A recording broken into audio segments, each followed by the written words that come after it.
The popular restaurant closed about 20 years ago on I-70 Drive. That area is now a BMW dealer. A new restaurant will be opening near the former Hula Hands location in Broadway Bluffs. That's near Highway 63. Dozens of 93.9 The Eagle listeners sharing their memories of the old Chicago restaurant that closed. You can find those comments, 93.9 The Eagle's Facebook page. At last count, I believe 39 people commenting on that restaurant. 93.9 The Eagle News Time is brought to you this hour by AirServe Heating and Air Conditioning. For all your heating needs, log on to airserve.com. 93.9 The Eagle News Time, 6:06.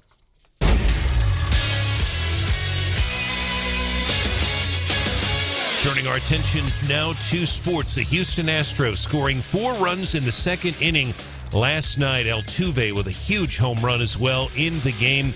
Houston beat Atlanta Game 2 of the World Series 7-2. The series now even at 1 game each. Series heading to Atlanta for Game 3. That'll be tomorrow night. 7:09 is the first pitch. Of course, you'll hear it on ESPN Radio from Zimmer Broadcasting, 100.5 KTGR. Dan Schulman will be on the call again tomorrow night with Jessica Mendoza. 93.9 The Eagle Sports is brought to you by Betts Jewelers. For gifts that last a lifetime, visit Betts in downtown Columbia. 93.9 The Eagle News Time, 6:07.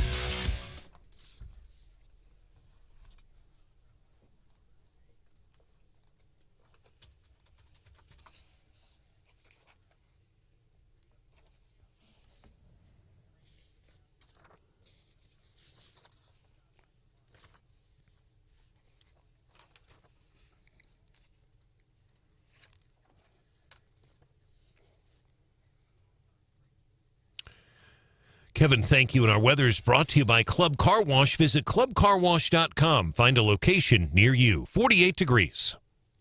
Eagle Eye Traffic. Traffic check, midmohires.com. Local companies looking for local people. Visit midmohires.com. Find a job, post your job opening today. Things are quiet right now on the roads. As Kevin indicated, though, at times we're going to see some heavy rain, so be prepared. Give yourself extra time getting out and about today. It's 48 degrees, feels much colder than that, so make sure you have your jacket ready as well. If you want to report a traffic issue, call or text us 573-874-9390. More team coverage in less than 30 minutes and breaking news immediately. I'm Brian Hauswirth, 93.9 The Eagle.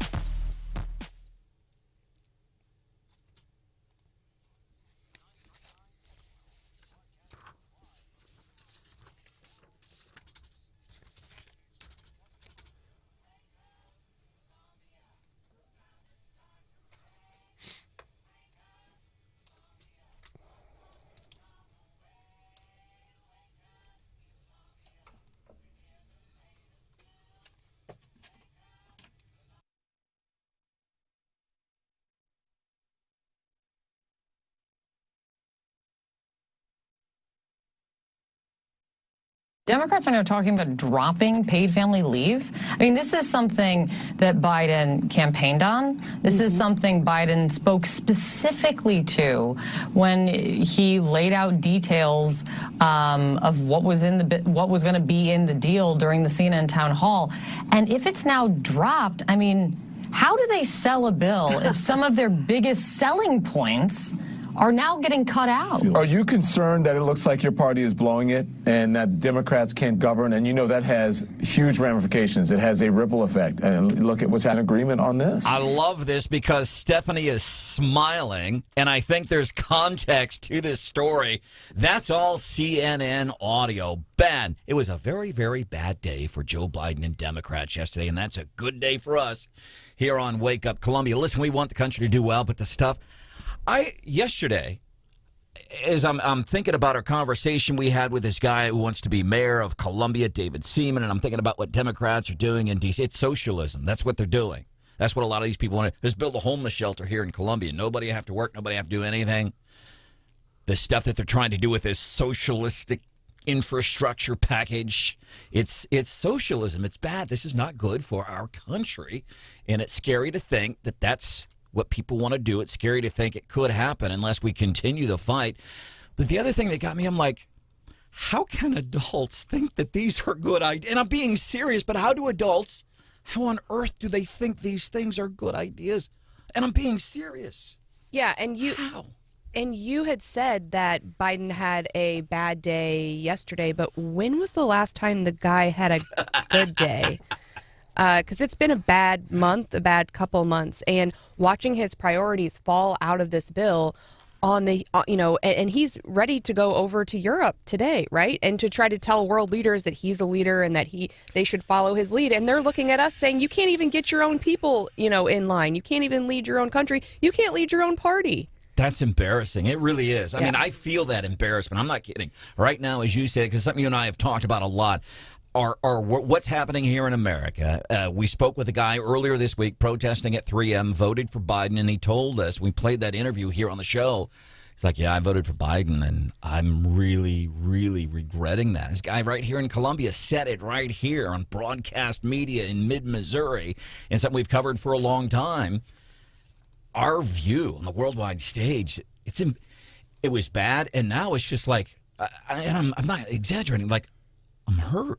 It's embarrassing, Yeah, and I don't know that he's been face-to-face with France since he made them mad, so he's got to try to repair that on top of everything else. So it's really, it's frustrating, and, and they keep saying, well, we're going to get it done this week, and we're going to get it done before he leaves, and I guess he's now delayed the trip, and he's going to speak at the White House today to try to give them a couple more hours, but at this point, I don't think a couple more hours is going to get it there. They still don't know exactly how they're going to pay for it all, either.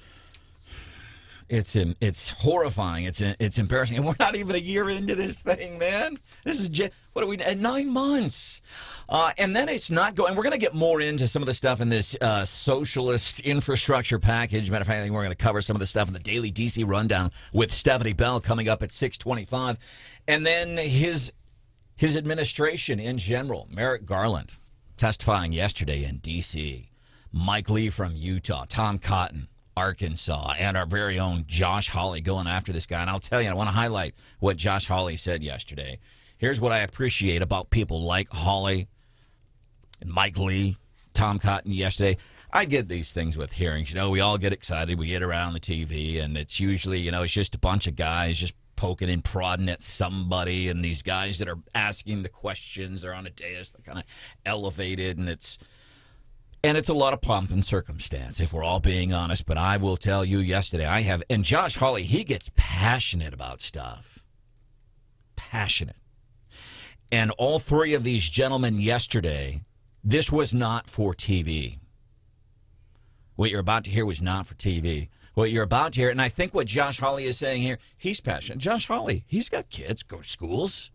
Mm-hmm. He's passionate on behalf of us, passionate on behalf of Stephanie Bell, who has kids in school, passionate on behalf of Brian Hauswirth, who pays taxes for schools, passionate on behalf of Hannah, the producer, passionate on behalf of me. He's passionate on behalf of you. Check out this exchange yesterday with Merrick Garland. Well, I certainly would hope not, but they were referring to parents who go to school board meetings. Mr. Smith is a parent who went to a school board meeting. I'll leave it at this, General Garland. You have weaponized the FBI and the Department of Justice. Your U.S. attorneys are now collecting and cataloging all the ways that they might prosecute parents like Mr. Smith because they want to be involved in their children's education and they want to have a say in their elected officials. It's wrong. It is unprecedented, to my knowledge, in the history of this country, and I call on you to resign. And that was the kinder portion of the exchange between Hawley and Garland. You need to resign. What you're doing, frankly, is it's flat out BS. And it's frightening that you want to squelch this stuff. Now, you heard Hawley referring to Mr. Smith. A lot of this started, and we're going to highlight some more audio in which Merrick Garland, he's asked about, well, because of reports that we've been getting about parents threatening violence and all this and that, we're going to make the FBI and Department of Justice available for, to go after parents that make these threats, to go after taxpayers that are standing up for what they are paying for in public schools. That Mr. Smith he's referring to, that's largely the impetus for this. Mr. Smith, Loudoun County, Virginia, went after some school board members. And the narrative in the news was, see, he's upset about the mask mandate. He's so upset he's willing to attack people. And that's not what happened. No. He had a child who was attacked within the school, and then the school was lying to him about it. His daughter was raped. Now, the other contention is I think it's Initiative 4080 or something, but it's the whole thing in this school district and maybe in the state of Virginia. They were celebrating Pride Month this month, and, hey, we want boys to be able to use the girls' bathrooms and vice versa. So apparently the school gets wind that a dude wearing a skirt went into a girl's bathroom and raped the daughter of this Mr. Smith. And then the school board and the president, and how on earth these people are still on the school board, and the superintendent in Loudoun County is still employed. They lied about it in a meeting. He knew about the rape. They had filed a police report. They were asked in a school board meeting. The school board, the superintendent, the president, they lied in an effort to protect this woke policy of everybody can use whatever bathroom they want. Tom Cotton, equally as passionate as Mr. Hawley was. Here, this testimony, your directive, your performance is shameful. Okay, that's not. Thank God you are not on the Supreme Court. You should resign and disgrace judge. Thank God that's almost worse than saying you should resign. Thank God you're not on the Supreme Court. Remember, Garland, nominated by Obama towards the end of his career, Senate wouldn't hold confirmation hearings. Yeah, and I think so many people have thought that exact same thing over the last week, just thinking like, whew, that was a close one, right? Like, thank goodness. And, this is not it's not complaining. It's not for the sake of complaining. These things that are happening, it's real. You have a guy who almost could have been on the Supreme Court, who is wants to send the feds after parents who are exercising their First Amendment right to speak up, right? About their kids. Yeah, I mean, kids. yeah. You know how you are about your kids, Mama Bear. Don't mess with Stephanie's kids. Yeah, and I think, and worse than, the fact that I think the letter was wrong, it's also, I think, just even though, we don't see the feds coming into Missouri yet, it's emboldened school districts to treat parents like they are lesser, or to kick them out of meetings or to end meetings. And so to treat parents like they are the enemy.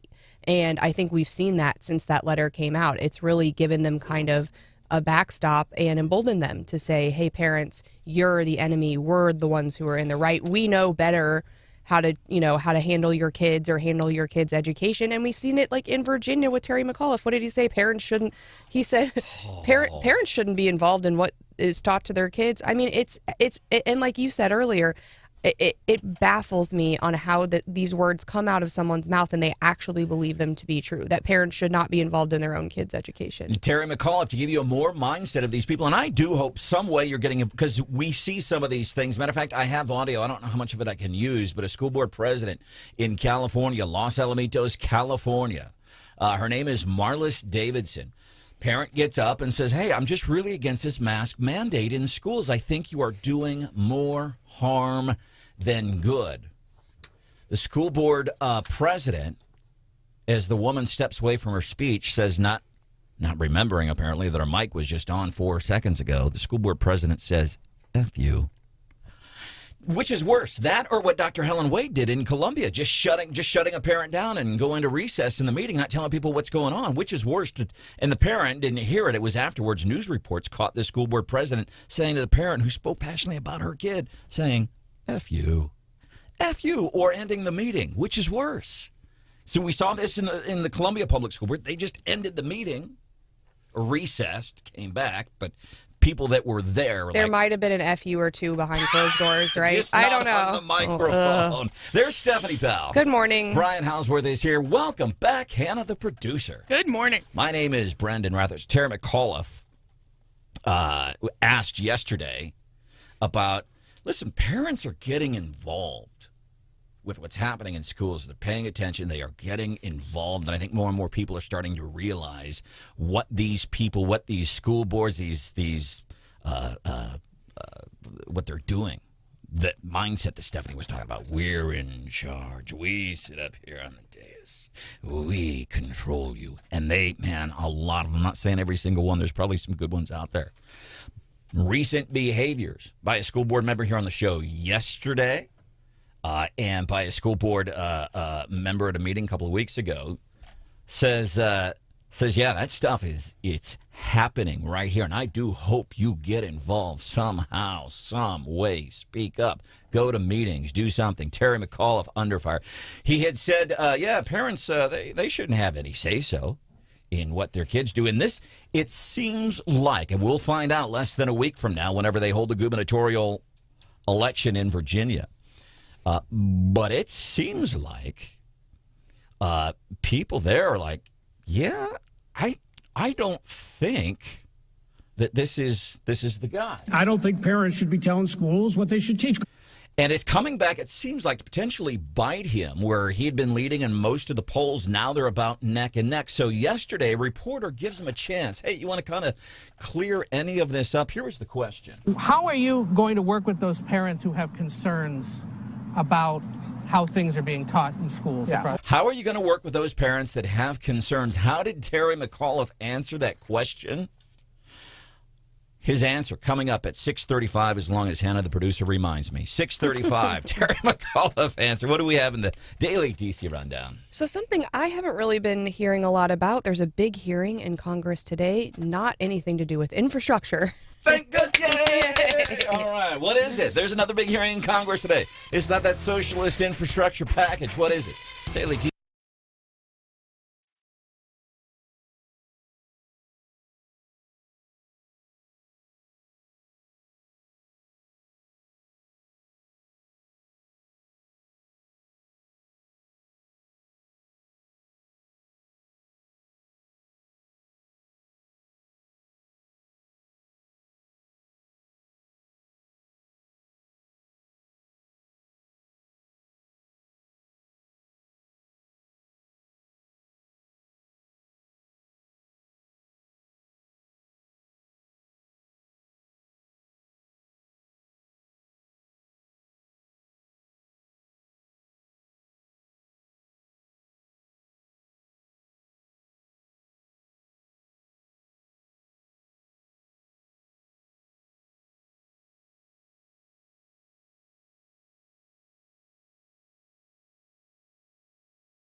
All of us hip folks are watching Wake Up Columbia on Facebook. Are you? 93.9 The Eagle. Gas prices are over $3 a gallon in every state in the union. There's no relief in sight. That's Mitch McConnell on gas prices and fossil fuels and all that. He gets us into today's daily DC rundown. I sound nothing like Mitch McConnell. Here's Stephanie Bell. Big hearing in D.C. today. Top executives from ExxonMobil, Chevron, BP America, and Shell will be called before, I think, the House Oversight Committee and will be questioned. And let's see, one of the Democrat reps says the fossil fuel industry has had scientific evidence about the dangers of climate change since at least 1977, yet for decades the industry spread denial and doubt about the harm of its products.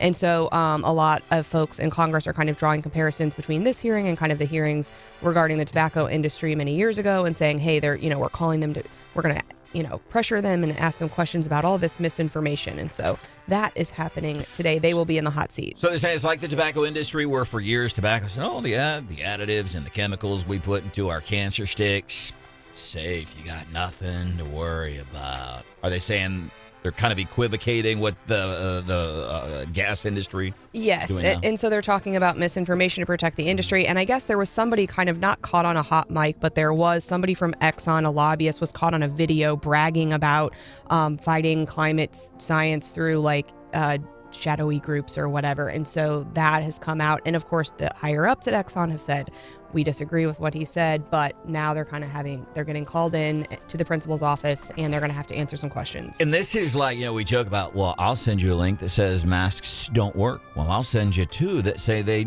do work. Well, I'm going to send you 3 that say it's kind of like that.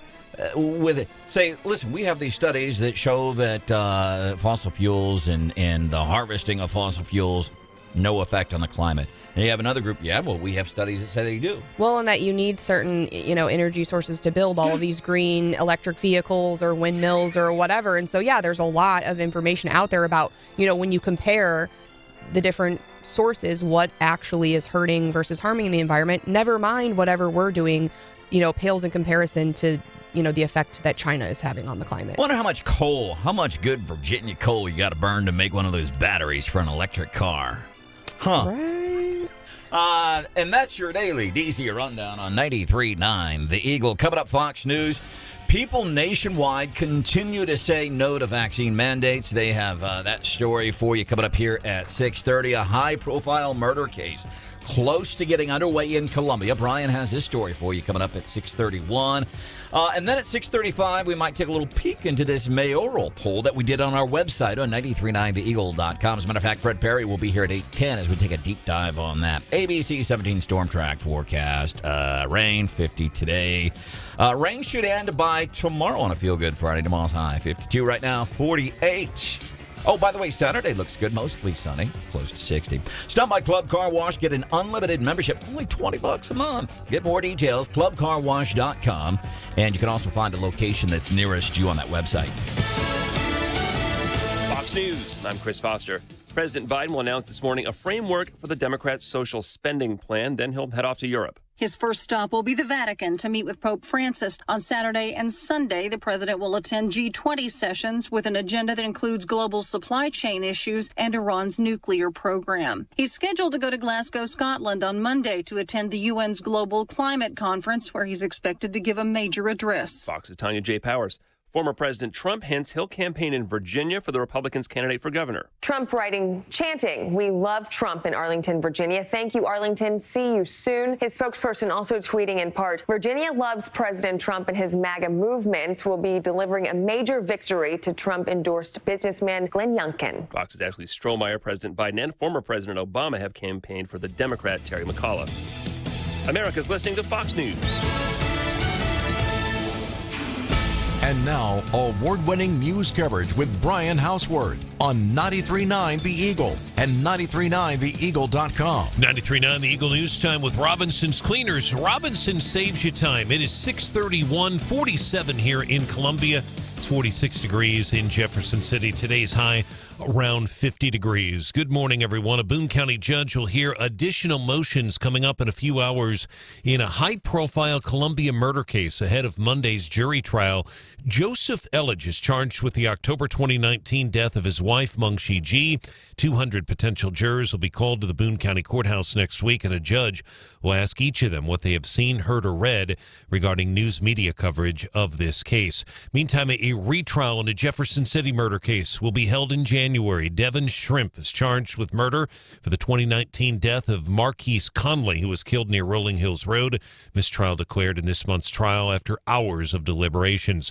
Missouri's governor is praising plans to build a Rankin Tech campus in the fast-growing town of Ashland. It'll be built next to Salter Lawn Service near Highway 63. Ashland State Representative Sarah Walsh says the Central Missouri Workforce Development Center will be convenient for Southern Boone R1 students. But I think the primary benefit is more because with the high school students having a track where they can then attend Rankin Tech and be bused there right across the highway from the school to where this is being built. I think that's how the benefit is. There will also be an adult track. The tech center expected to be completed in Ashland by the fall of 2023. Their curriculum will focus on IT, nursing, construction, and also manufacturing. And a popular Columbia restaurant that closed several years ago is coming back, but in a different location. Our Zimmer News partner, Inside Columbia Magazine, reports Old Chicago and Tap Room will locate in the Broadway Bluffs near the former Houlihan's location. 93.9 The Eagle News is brought to you this hour by Mid-America Mortgage. Check out midamericamortgage.us and apply now for a loan on your dream home. 93.9 The Eagle News time, 6:33.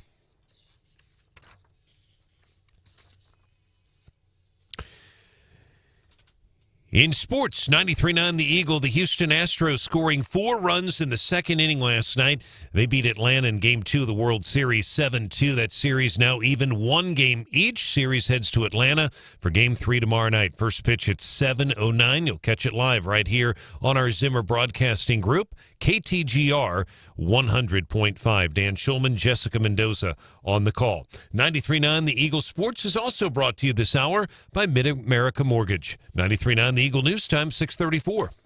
Eagle Eye Traffic. Traffic check, midmohires.com. Local companies looking for local people. Visit midmohires.com to find a job or post your job opening today. Not seeing or hearing anything to be concerned about too much right now on the roads.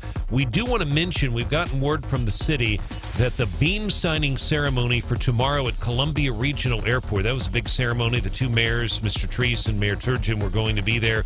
A number of other dignitaries. That has been postponed because of the rain expected tomorrow. So all of that will still take place, but it will not be tomorrow.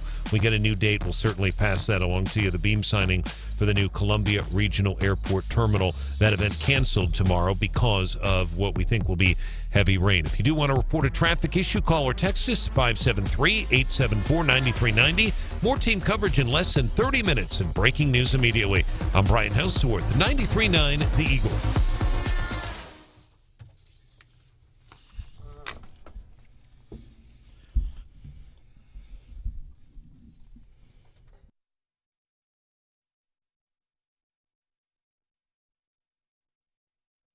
You would fire a law clerk who did that. You're the Attorney General of the United States. This was not a tweet you sent. This is a memo to the Federal Bureau of Investigations saying, go investigate parents as domestic terrorists. That is not what the memo says at all. It does not. Is it what the letter says? That is not what. Is it what the letter says? Ted Cruz v. Merrick Garland, who was told yesterday to his face by Mike Lee of Utah, thank God you're not on the Supreme Court. Man, that hurts. Deep Ouch. burn, deep burn. That's like Stephanie and I would be in the studio fist bumping and stuff, man. Thank God you're not on the Supreme Court. Do you know what's happening in your kids' schools? And it's always like if you know something that's happening, and short of the rumor mill and stuff, we're always glad to hear that stuff. 874-9390, 874-9390. Jimmy says via text, all I have to say, it's your fault, Columbia. School board president is snotty, high-powered lawyer and has been for years. And just in case your eyes are not open in her mind, you are below her. So if you're not open in your mind, then you are below her. You have to be higher than a giraffe's ass to have elected her. Wow. I'm going to give Jimmy some points there. for the creative burn. Welcome into the show. Wake Up Columbia. By the way, so this big thing yesterday, Merrick Garland, wow. And just a very bad day overall for Democrats. But I think Stephanie's brought up the best question this morning. Bad day for Biden yesterday. It's been a bad 9 months for Biden. Bad day for Democrats as a whole yesterday with a socialist infrastructure package.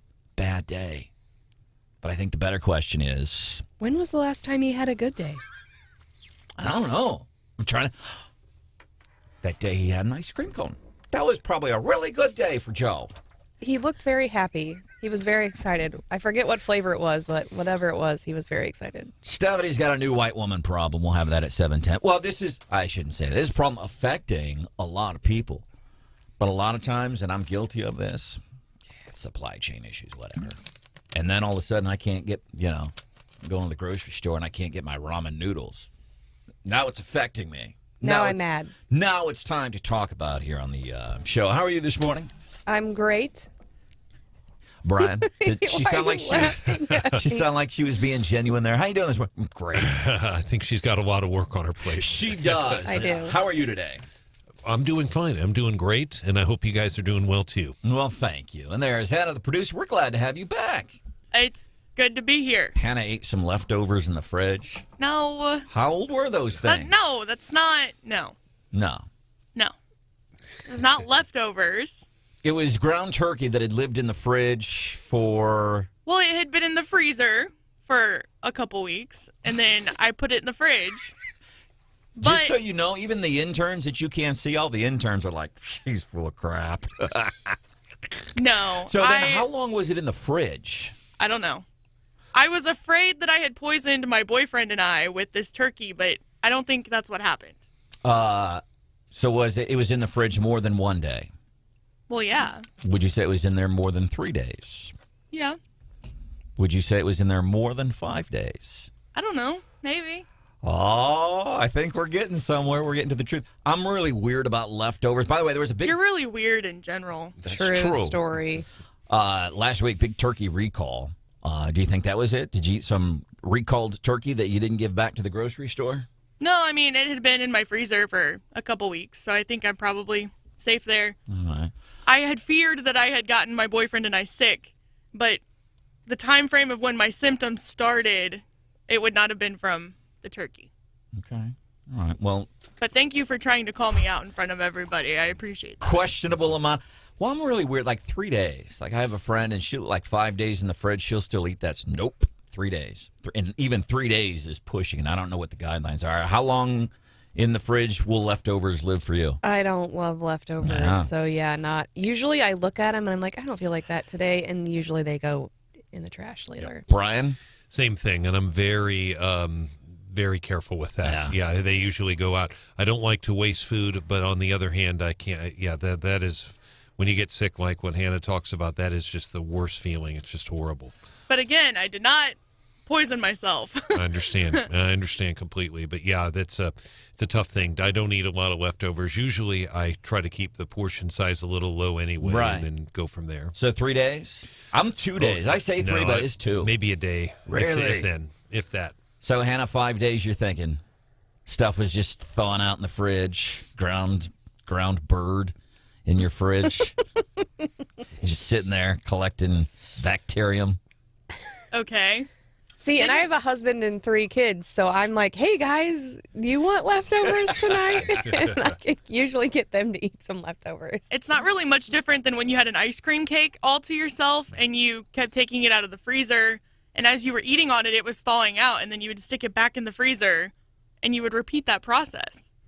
Yeah. You were letting a dairy product melt a little bit and then freeze it again. Yeah, nice. And then melt a little bit. Nice try. I'm trying to Google here. How long should you leave leftovers in the fridge? I got to how long should, and you know what popped up on the automatic search thing? You probably don't want to know. Probably not. Yeah. How long should leftovers stay in the fridge? See what we can find here. We'll have that answer. I want to get back to, and so Hannah, the producer, we are so glad you're back, as you can tell. Mm-hmm. Yeah. My name is Branden Rathert. Something we can do for you this morning, 874-9390, 874-9390. John says, solid week on leftovers here. I'm the household garbage disposal. Good on you, buddy. So how long? 3 to 4 days. This according to the Mayo Clinic. Leftovers can be kept for 3 to 4 days in the refrigerator. Be sure to eat them within that time. After that, the risk of food poisoning increases. If you don't think you'll be able to eat leftovers within 4 days, freeze them immediately. Coming up this morning, 8:10. Fred Parry is here. We have some results from the mayoral poll that we did on our website, 939theeagle.com. What are some of the biggest concerns that a mayor should take going into office? We will have a new mayor next year when we get into the election in the spring. Fred Parry will be here at 8:10. Mark Alford, longtime Kansas City TV anchor, announced yesterday he's running for the 4th Congressional District seat currently held by Congresswoman Vicky Hartzler. We know Sarah Walsh wants it. Taylor Burks wants it. Caleb Branden maybe wants it. Several other names have been out there. He joins us on the show 7:35 this morning. Last night I went to this Show Me the Money. It was a joint effort by Boone County Republicans and the Boone County Mule Skinners. And they do it like once a month. They do it, which is really cool, by the way. I love that they do this. But they brought in budget people from the city and county. And here's what I've always loved about Ms. Pritchford, our county auditor. Mm-hmm. She's very honest. Mm-hmm. And I appreciated she got up and she said, "Thank you for coming out. This will be very dry and boring." And she was correct. But I had people ask me, "Hey, what do you know about this Mark Alford?" I know he's got nice hair and he's really handsome. Probably smells nice, too. But I know he was on TV. About 23 years at Fox 4 in Kansas City, WDAF. And I don't know him, but I definitely know the name. I think what's interesting, and I'm very interested to have him on the show, and I'm glad you were able to get him. He is someone who, just in terms of everybody in Kansas City will know who he is. Kansas City, obviously a lot of his viewers, by the way, are on the Kansas side of the line. But I'm curious, in a primary especially, Jackson County does produce a lot of GOP primary votes, and some of the other counties do too. And in a crowded primary, if he gets a big turnout there, it could, I just don't know. I definitely think he could be a factor. He's got a big, big name, 23 years. And if you look at his tweet yesterday, and I'm paraphrasing, he said that he just felt kind of out of place a little bit in the media because he was conservative. He more or less said that. So for people in mid-Missouri, can you name like a mid-Missouri TV person that would be like the Mark Alford of mid-Missouri?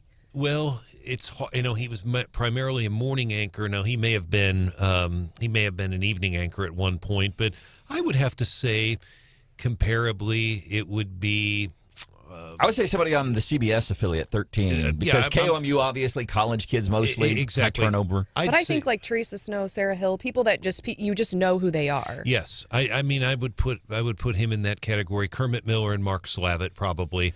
Lucas Geisler's been around a while now. He'll be in that category soon. But I mean, he's he's been around in the market for a while. But Alford very popular. Who's a sports guy on 13 for a lot of years? Rod Smith. Rod Smith. Yeah. He'd be in that category too. Hi, everybody. I'm Mark Alford coming to you from the beautiful historic downtown square of Harrisonville, Missouri. For 23 years, I've been coming into your home as a local Fox TV morning show anchor.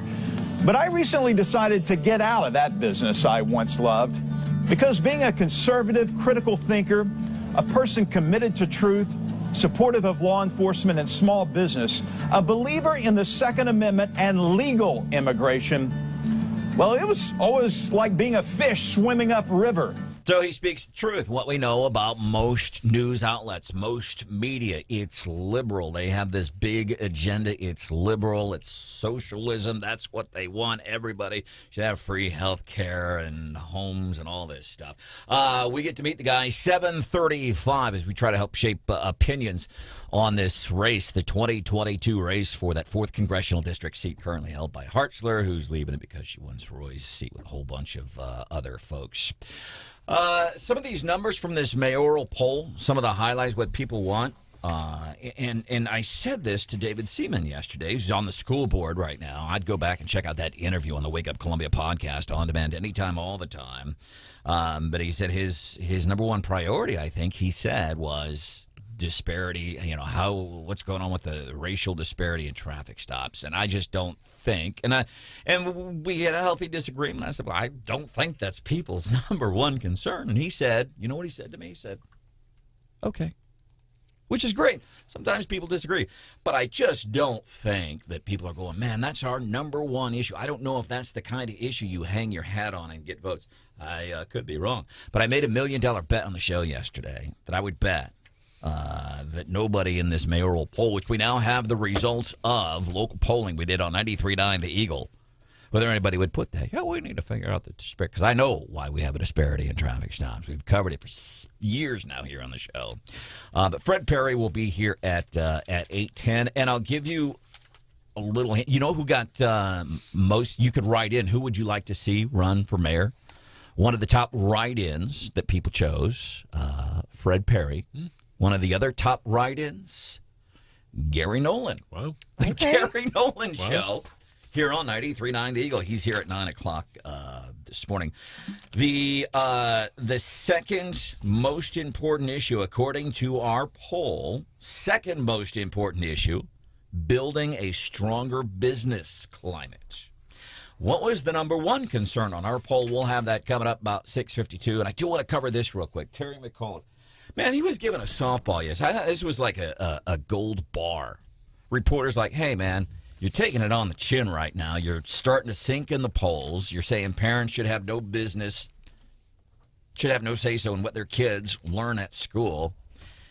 Here's a chance, dude. I'm going to give it to you, all right? How are you going to assuage the feelings of these upset parents if you are elected governor?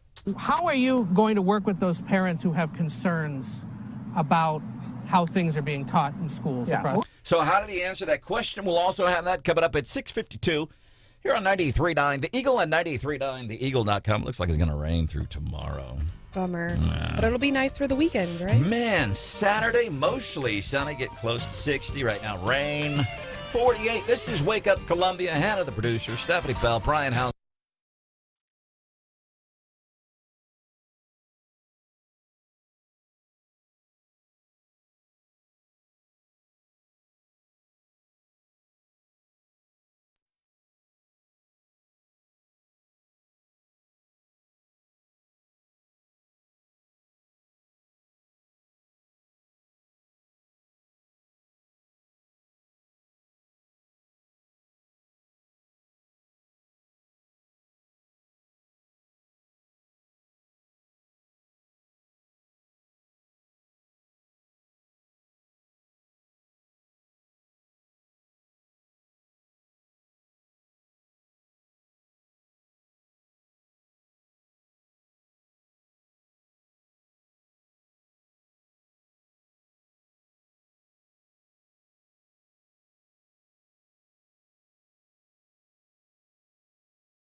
putting the fun in dysfunctional. Wake Up Columbia, 93.9 The Eagle. Thank you, everyone. And that's for you, Sam Page. Let's go, Branden. Christopher Arps, our good buddy who's got a radio show in St. Louis now, sent us that audio. It was a meeting, county executive in St. Louis. How on earth, again, this guy won election? I don't know, but there's a meeting. He was caught at a Blues game. He's one of those. Listen, we talk about people like Pelosi, Kerry, Biden, even all these people that want you to wear a mask to the point they're peeing their pants mad if you don't do it. And then they go and they don't wear masks. And we've seen some of these things happen locally. And we're seeing it happening in Missouri. Sam Page, you wear a mask, you wear a mask. Eric Schmidt's after him and everything. He's at a Blues game. 17,000 fans packed into the Scott Trade Center. Just chilling. Not wearing a mask. I want you to do it. Do as I say, not as I do. Welcome into the show. Wake Up Columbia. Coming up, Fox News. Meanwhile, people nationwide are continuing to say no to vax mandates. We've seen people protesting here in Columbia this week. 3M saying no to vax mandates. If we want to get the vax, we'll do it. Don't no to mandates. So Fox is going to have more on this. Is more and more people nationwide are going, yeah, I believe in this. I'm going to do it. And the latest on the failing socialist infrastructure package in Washington, D.C. Fox has these stories coming up at 7 o'clock, and Brian Hauswirth is here. High-profile murder case close to getting underway. Some of the details on that. And a blast from the past is coming back to town. I kind of like this. We're just days away from a lot of folks saying this, and you believe this Tuesday election for the governor's race in Virginia hopefully if Youngkin wins, beats McAuliffe, then I'll say, yes, this is a harbinger of things to come. But you believe it. Yeah, I mean, I think Youngkin has a really good chance. I think he has the momentum in the race. And I do think it's kind of a check on, the Democrats' progress since January 20th. I worry a little bit that if he does pull it out, that it will light a fire under the Democrats. However, I don't foresee them getting much better between now and the midterms. So you've got Joe Biden, a guy with horrible approval ratings right now. It makes gaffe after gaffe. The best day he has had since he became president of the United States of America was probably the day he got the ice cream cone. Remember, he got some ice cream. That was probably the best day he's had in office. So Terry McAuliffe brings Joe this week to campaign, and that also did not go well. Joe just basically, he gave up on talking. Terry McAuliffe given a golden opportunity yesterday. Hey, how are you going to work with these? You've pissed off a lot of parents, man. You're saying they should have no business in determining what their kids are doing at school. You're just not helping yourself. Here you go. Here's a softball. How are you going to work with those parents who have concerns about how things are being taught in schools across the Commonwealth? Let's be very clear here. This is all generated by Glenn Youngkin. This is what MS-13 the Republicans used on Governor Northam 4 years ago. MS-13, this is a talking point. This is something created by Youngkin. And again, and I hope is what he did there. I hope the people of Virginia heard that and going, he doesn't care about us. Oh, that's crap. Those parents' concerns with their kids, that's not legitimate. It's just a conservative talking point. I hope everybody in Virginia hears that and realizes, hey, it's not about our team winning. It's about this guy cannot be in leadership. Yeah, no, that's a terrible response, and he doesn't respond on the issue at all. I am worried for their state, and I'm glad to see that the race is so close. Somebody who wants to be in a position of leadership in Missouri, longtime Kansas City TV anchor Mark Alford announcing he wants to run for Congress, that 4th congressional district seat held by Vicky Hartzler. He's here at 7:35 this morning. It's time for the Doment of the Day with Branden Rathert on 93.9 The Eagle. Drug bust, a dime a dozen. Drug bust in Florida, dime a dozen. Check out this bust, though. Authorities rolling up on a woman busted with dealing fentanyl and other pain meds, Xanax, things like that. A lot of prescription meds, dealing them out of the drug rehab center she owns. Oh, God. These are all true stories, man. Fox News is coming up next here on 93.9 The Eagle.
They're working out a deal.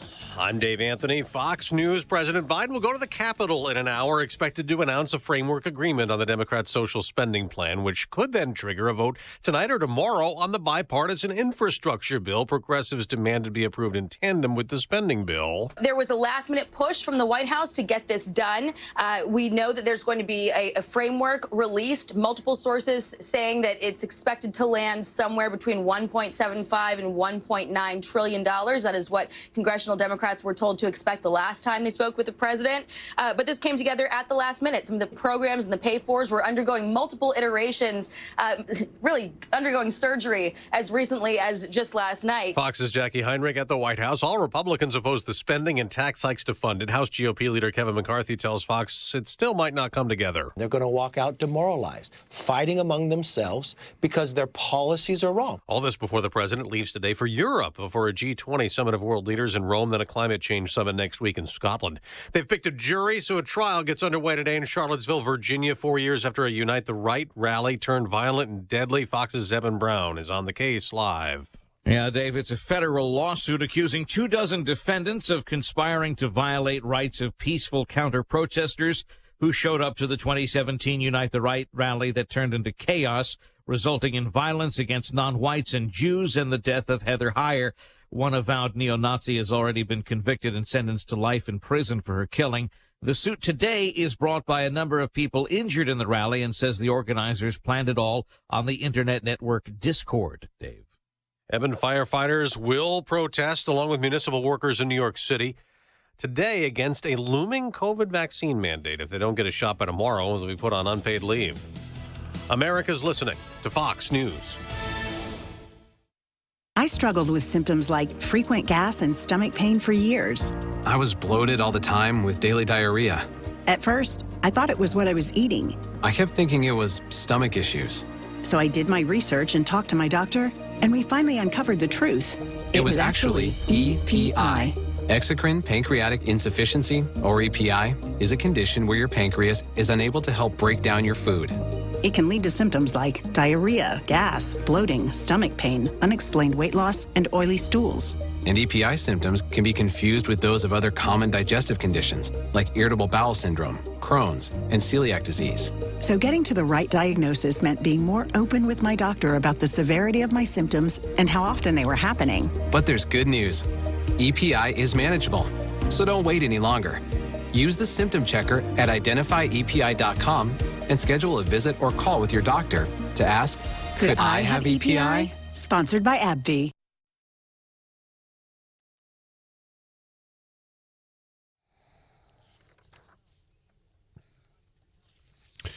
.93.9 The Eagle News Time with Robinson's Cleaners. Robinson saves you time. It is 7:03, 47 here in Columbia. It's 46 degrees in Jefferson City. Today's high will only be about 50 degrees. Rain likely today.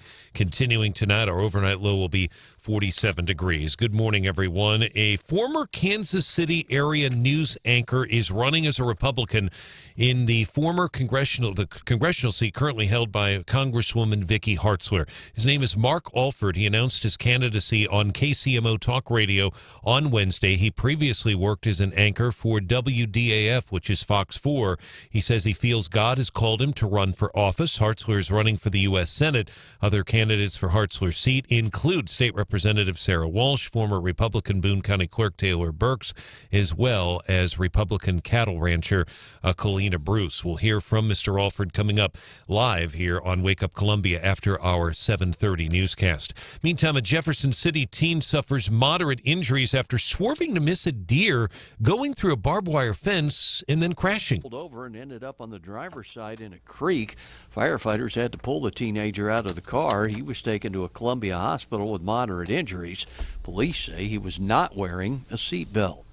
John Marsh, the Eagle, 93.9. Missouri's Attorney General filed a lawsuit against President Biden's vaccine mandate for federal contractors. The Attorney General, Eric Schmidt, describes the plan from the president as a, quote, blatant, frightening federal overreach, end of quote.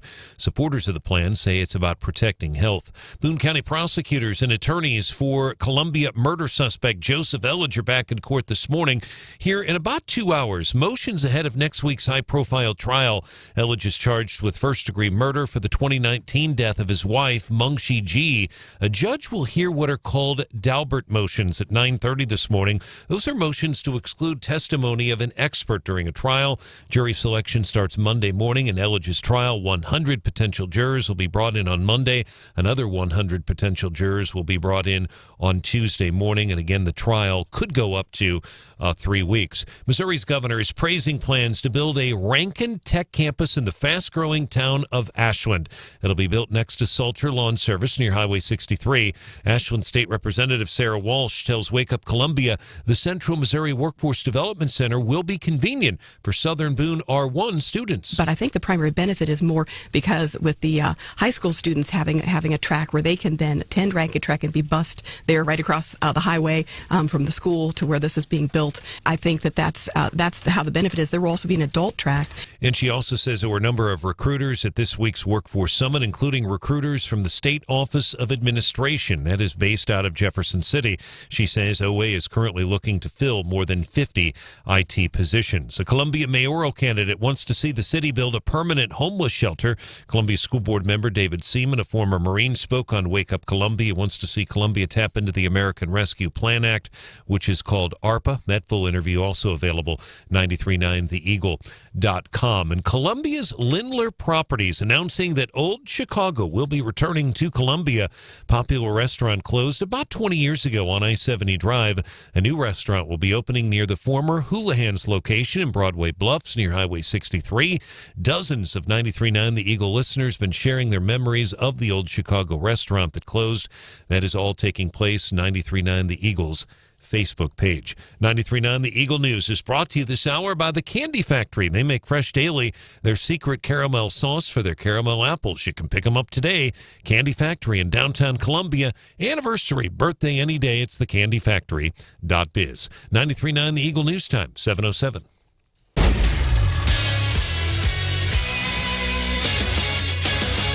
In sports, the Houston Astros had a 4-run second inning last night. They beat Atlanta. Game 2 of the World Series. Final there was 7-2. That series is now even 1 game each. Series heading back to Atlanta. Game 3 will take place tomorrow night. 7:09 the first pitch. You'll hear it on Zimmer Broadcasting, the ESPN radio affiliate, KTGR, 100.5, 105.1. My colleague Andy Humphrey will have all the latest on the World Series coming up later today on The Big Show. Our sports is brought to you this hour by Witt Print Shop, where your printed products are so much more than ink and paper. 93.9 The Eagle News Time, 7:07.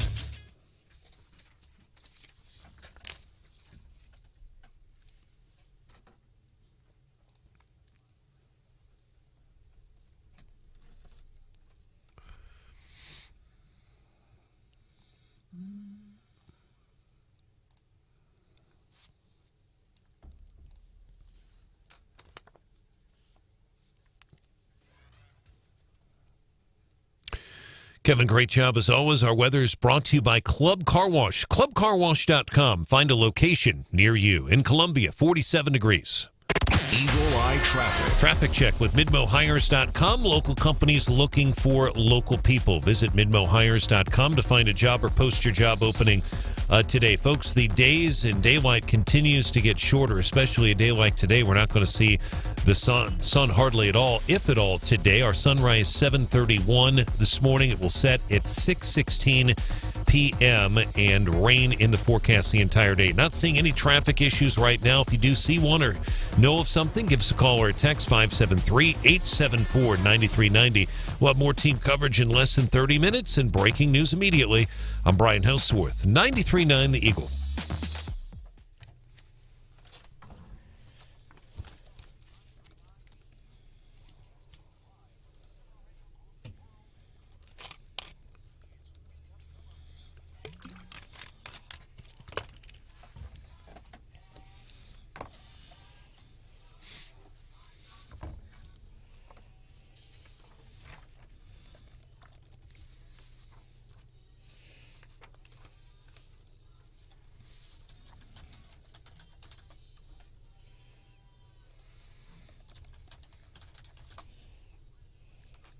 Democrats are now talking about dropping paid family leave. I mean, this is something that Biden campaigned on. This is something Biden spoke specifically to when he laid out details of what was going to be in the deal during the CNN town hall.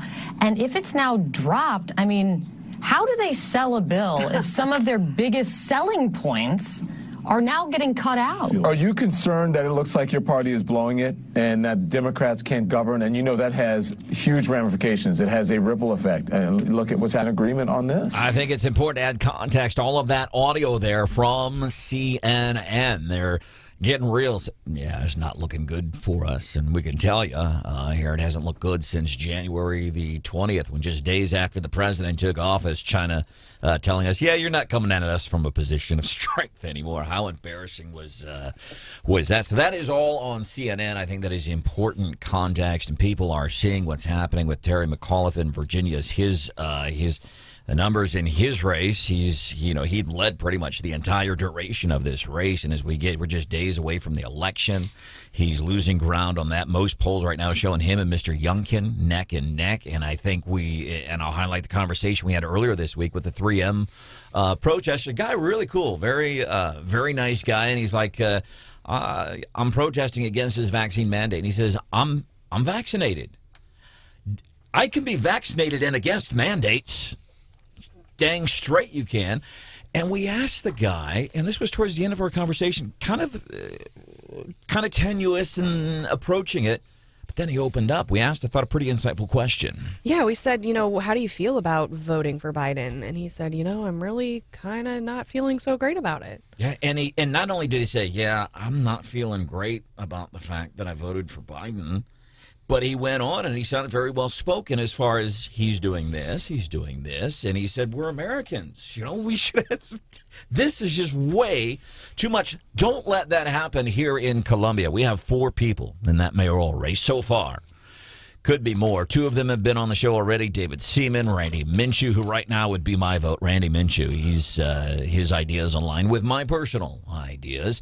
Barbara Buffalo, who I don't know if she still works for the city or not. I know she worked for the city for some years. That I don't know. Hopefully, we'd love to have her on too. It'd be great. But she very well certainly involved in the community. Fair to say. Yeah, she's here Monday on the show. Sounds and then, did you find Tanya Heath? Did you tell me you were having a hard time finding her? I haven't had trouble finding her. She sent us a release. And we did run it in there, and I'm sure she'd be willing to come on. She is pretty well known at the School of Journalism, professor there and an adjunct instructor, and well known in the neighborhood as well. But those are the 4 candidates right now.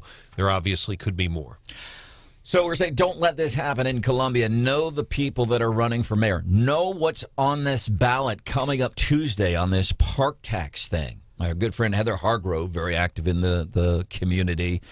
She was on the show along with the director of parks, Mike Griggs, and former chief of police, Randy Bain, for a lot of years, served our community. And all 3 of them served our community well. And they were here to push for the park tax renewal. They don't need a third. They have 3 revenue streams right now. They don't need 3. And there's a lot of confusion surrounding this. I was chatting with somebody on the trail the other day. I didn't, and I'm not faulting her, but she's like, I don't know what this is. So when you vote no on Tuesday, you are saying, no, I don't want this tax to continue. That's why you're voting no. And you can feel good about that, because here's what people are saying. Oh, you're against parks? No. As a matter of fact, I've had my tail kicked on this show for a lot of years now because I do support the parks. I volunteered and went and did some really nasty work last week. This is a 3rd revenue stream they simply do not need until they prove they can take care of what they have. Gosh, know why you are voting no. But they're going to say, oh, well, you don't care about parks? I do. That's why I'm pleased that you guys already have 2 revenue streams worth millions and millions of dollars. You don't need this 3rd one until you can prove to us that you can take care of what you have. And that, well, we need more to take care of what we have. No, you don't. Work on that problem. Get rid of some stuff. Do something. No. Welcome into the show. That's my big white guy. Stephanie's got some white women problems, too, which is actually affecting the nation. Stephanie Bell's here. Good morning. There's Brian Hauswirth. Good morning. Hannah, the producer, is back. Welcome back. Good morning. We're glad you're here. Doc checking in. Doc's glad you're back, too, via text 874-9390. Hannah deserves a raise so she doesn't have to eat 5-day-old leftover ground turkey in the refrigerator. Branden. Man, talking about Biden only being in office, and here's the thing. People are going, man, it's been only 9 months since January the 20th that we are where we are now. Gas well over $3 a gallon. We look embarrassing on the worldwide stage. Hopefully Joe gets a chance to clean up that image next week when he goes out of country. Can you imagine what the gas prices are going to be next summer? I can't. I'm at a loss. So this guy says, man, it's hard to believe. Yeah, 9 months. That's like me getting some old, bad ground turkey. That's how it leaves him feeling. Supply chain issues is still a thing, as a matter of fact, as we monitor some of our news sources right now. So apparently predictions are for record-setting sales predicted for this year. Jen Psaki yesterday in the White House says supply chain issue is because we're all buying stuff. I swear to God, she said that. I'm not, and it hasn't affected me. At all? I'm trying to think. It hasn't. My Let's Go Branden shirt. Oh, Still yeah. don't have it. Ordered it almost right after it became right after the race. I saw one kind of like in a strip mall gas station thing last week in Florida, and I almost bought it for you. I should have just grabbed it. Then you would have one. But yeah, no, it's affected me personally lately. So what's happened? Well, I went to Mosier's in Ashland the other day, and I was going to buy some drinks for kids. I'm having like kind of a gathering with friends, and I said, I'll bring some kid drinks, Capri Suns. The whole section of Capri Sun wiped out.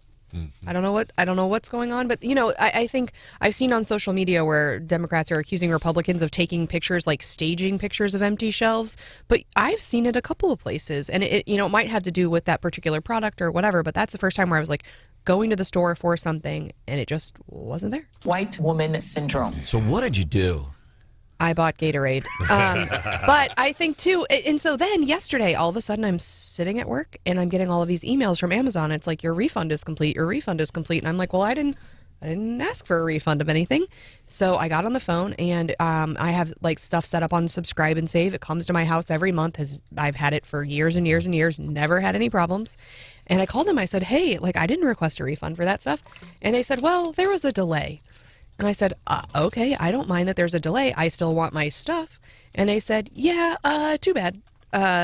We've refunded you. And I said, okay, can we reorder that? Because I wanted that stuff. And they're like, nope.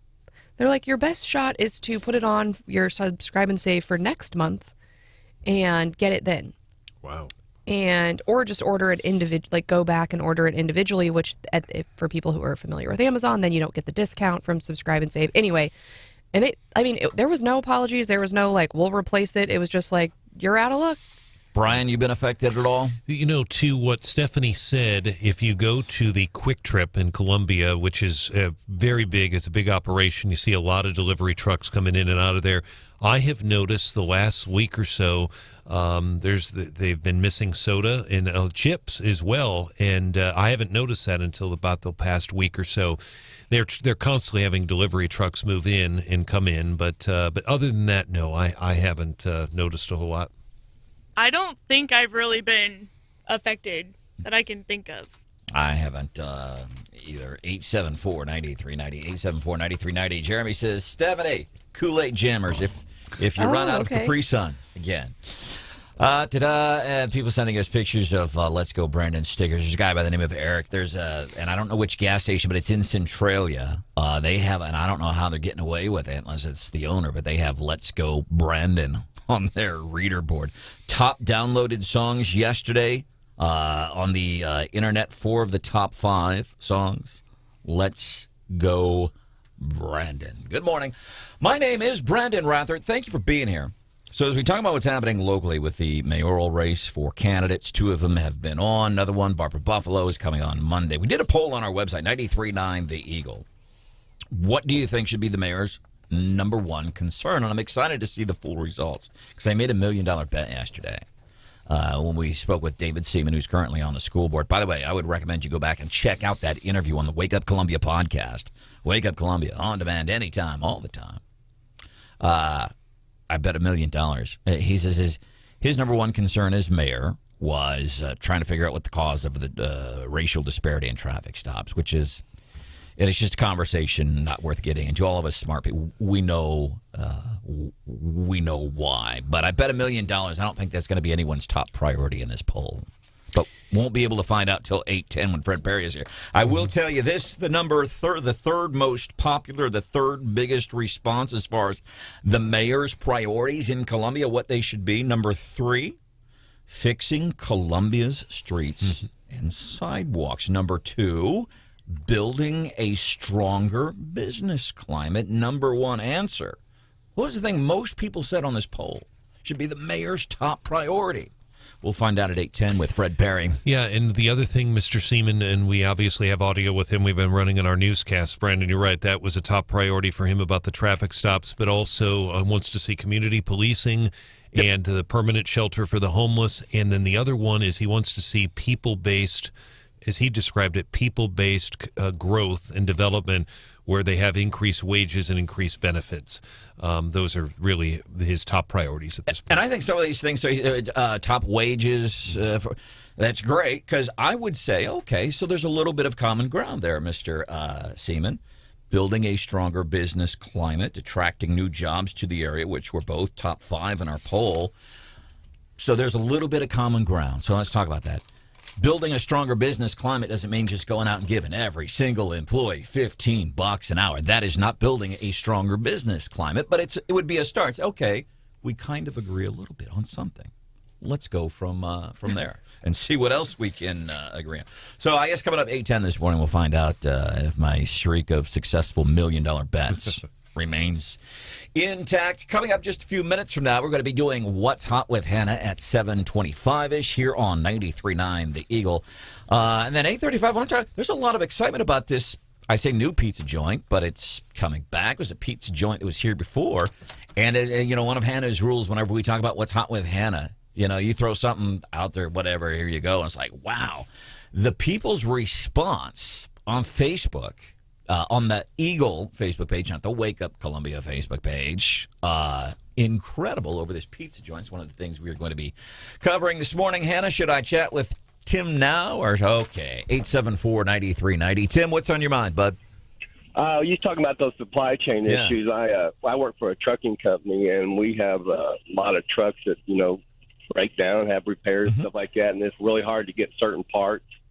Back order, some parts are waiting on, ordered back in July, they can't get. Let me ask you this, Tim, how this works. So you, and God bless you for what you do, you're an integral part of the supply chain.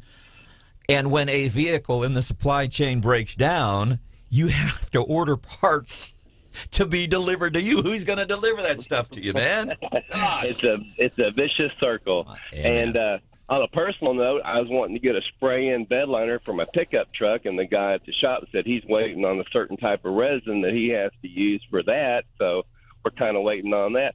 But the high price of gas is definitely keeping my mother-in-law from visiting because she's very frugal, so, kind of a silver lining there. So, Tim, thank you for the have a good day, sir. Points for Tim. I'm going to nominate him for one of our winners of the week tomorrow at 8:35 on a Feel Good Friday. So we know that kids say the darndest things, but they also do the darndest things.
This is the show people are talking about. Wake Up Columbia with Branden Rathert. 93.9 The Eagle. That socialist infrastructure package continues to fall apart. Fox News has more on this coming up at 7:30.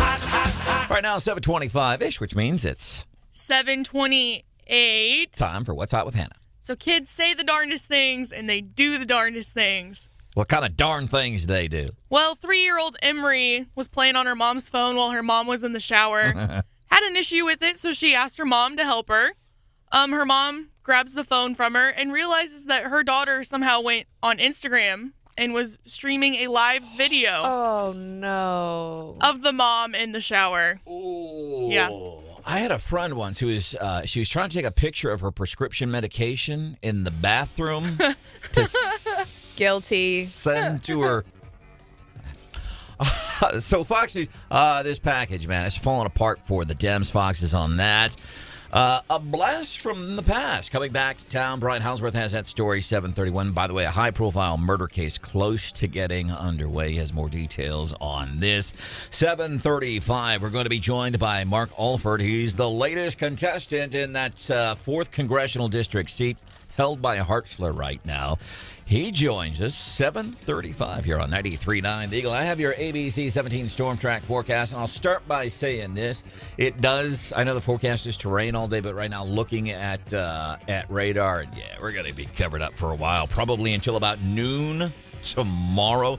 So our high today, 50. Rain ends before noon tomorrow. High 52, but Saturday, sunny, 68. Right now it's 48. Weather brought to you by Club Car Wash. Fox News, I'm Chris Foster. President Biden meets with House Democrats this morning and then addresses the nation to announce a framework for the Democrats' domestic spending bill, coming in at $1.75 to $1.9 trillion. Some things that are still in the mix: expanded health care, free pre-kindergarten, and about $500 billion to tackle climate change. The president tweeted late last night, "They're all within our reach." Fox's Jill Nato. New York City firefighters plan a protest this morning against a coronavirus vaccine mandate taking effect tomorrow. They'll rally outside Gracie Mansion, the mayor's residence, in opposition to the vaccine mandate. Members from other unions as well as politicians are expected to turn out in support. Fox's Tanya J. Powers. Nearly 327,000 homes and businesses are still without power in Massachusetts from the big storm there that started Tuesday. More flooding is possible in Delaware and parts of New Jersey and Long Island, New York. America's listening to Fox News.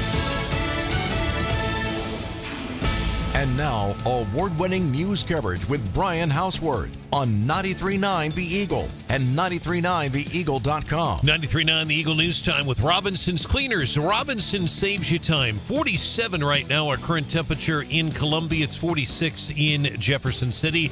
Today's high will only about 50 degrees, and we're expecting showers throughout the entire day today.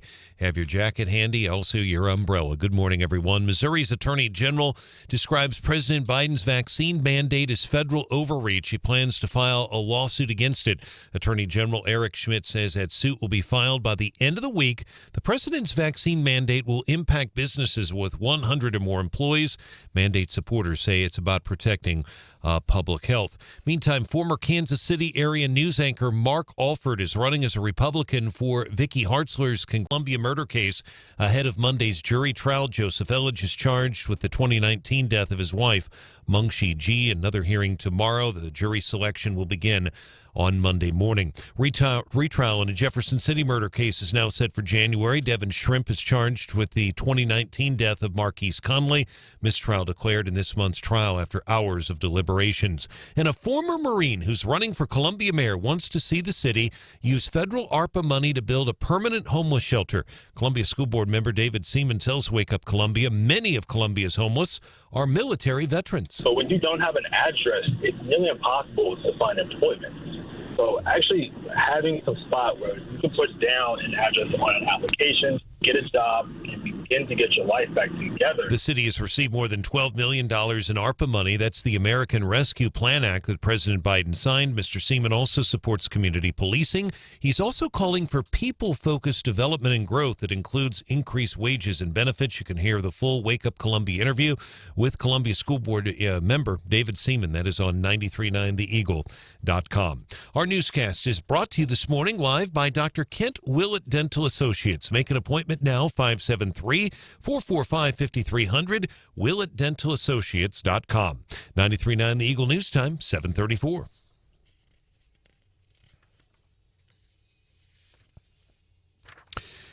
In sports, World Series last night, Houston Astros with a big second inning last night, 4 runs, and Atlanta could not come back from that. Houston wins Game 2, 7-2 over Atlanta. Game 3 is set for tomorrow evening. The series is now even at 1 game each. 7:09, the first pitch tomorrow night.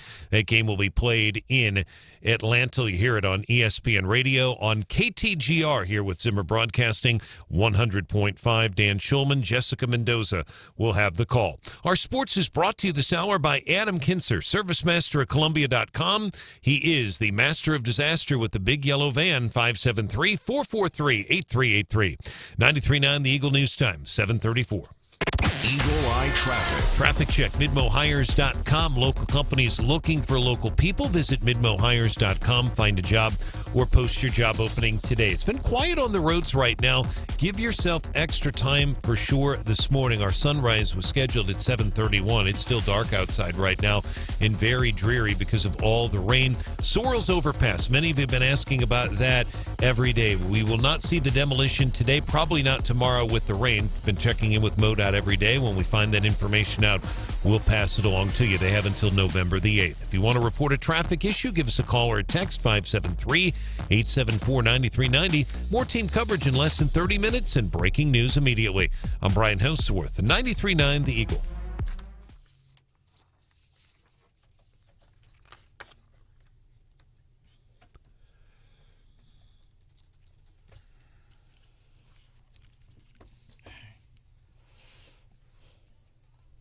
I am a true conservative. I am unequivocally pro-life, pro-Second Amendment, pro-law enforcement, anti-critical race theory, anti-tax, pro-parents having a say in their child's education. Most importantly, I am unashamed of the pride that I take of being born in this great nation. Mark Alford, longtime TV personality in Kansas City, announcing yesterday he's going to run for that 4th congressional district seat currently held by Hartzler. He's joining us on the show now. And Mark, I want to ask, and I love that, I'm pro-Second Amendment, freedom of choice, and all this stuff, and I'm sure that Kalina Bruce, Sarah Walsh, and Caleb Rowden, who may or may not run for that seat, they would all say the exact same thing. What, in your mind, makes you different from the folks that have already declared for this race? What makes you different or a better choice than them? Hey, good morning, guys. I really appreciate you having me on.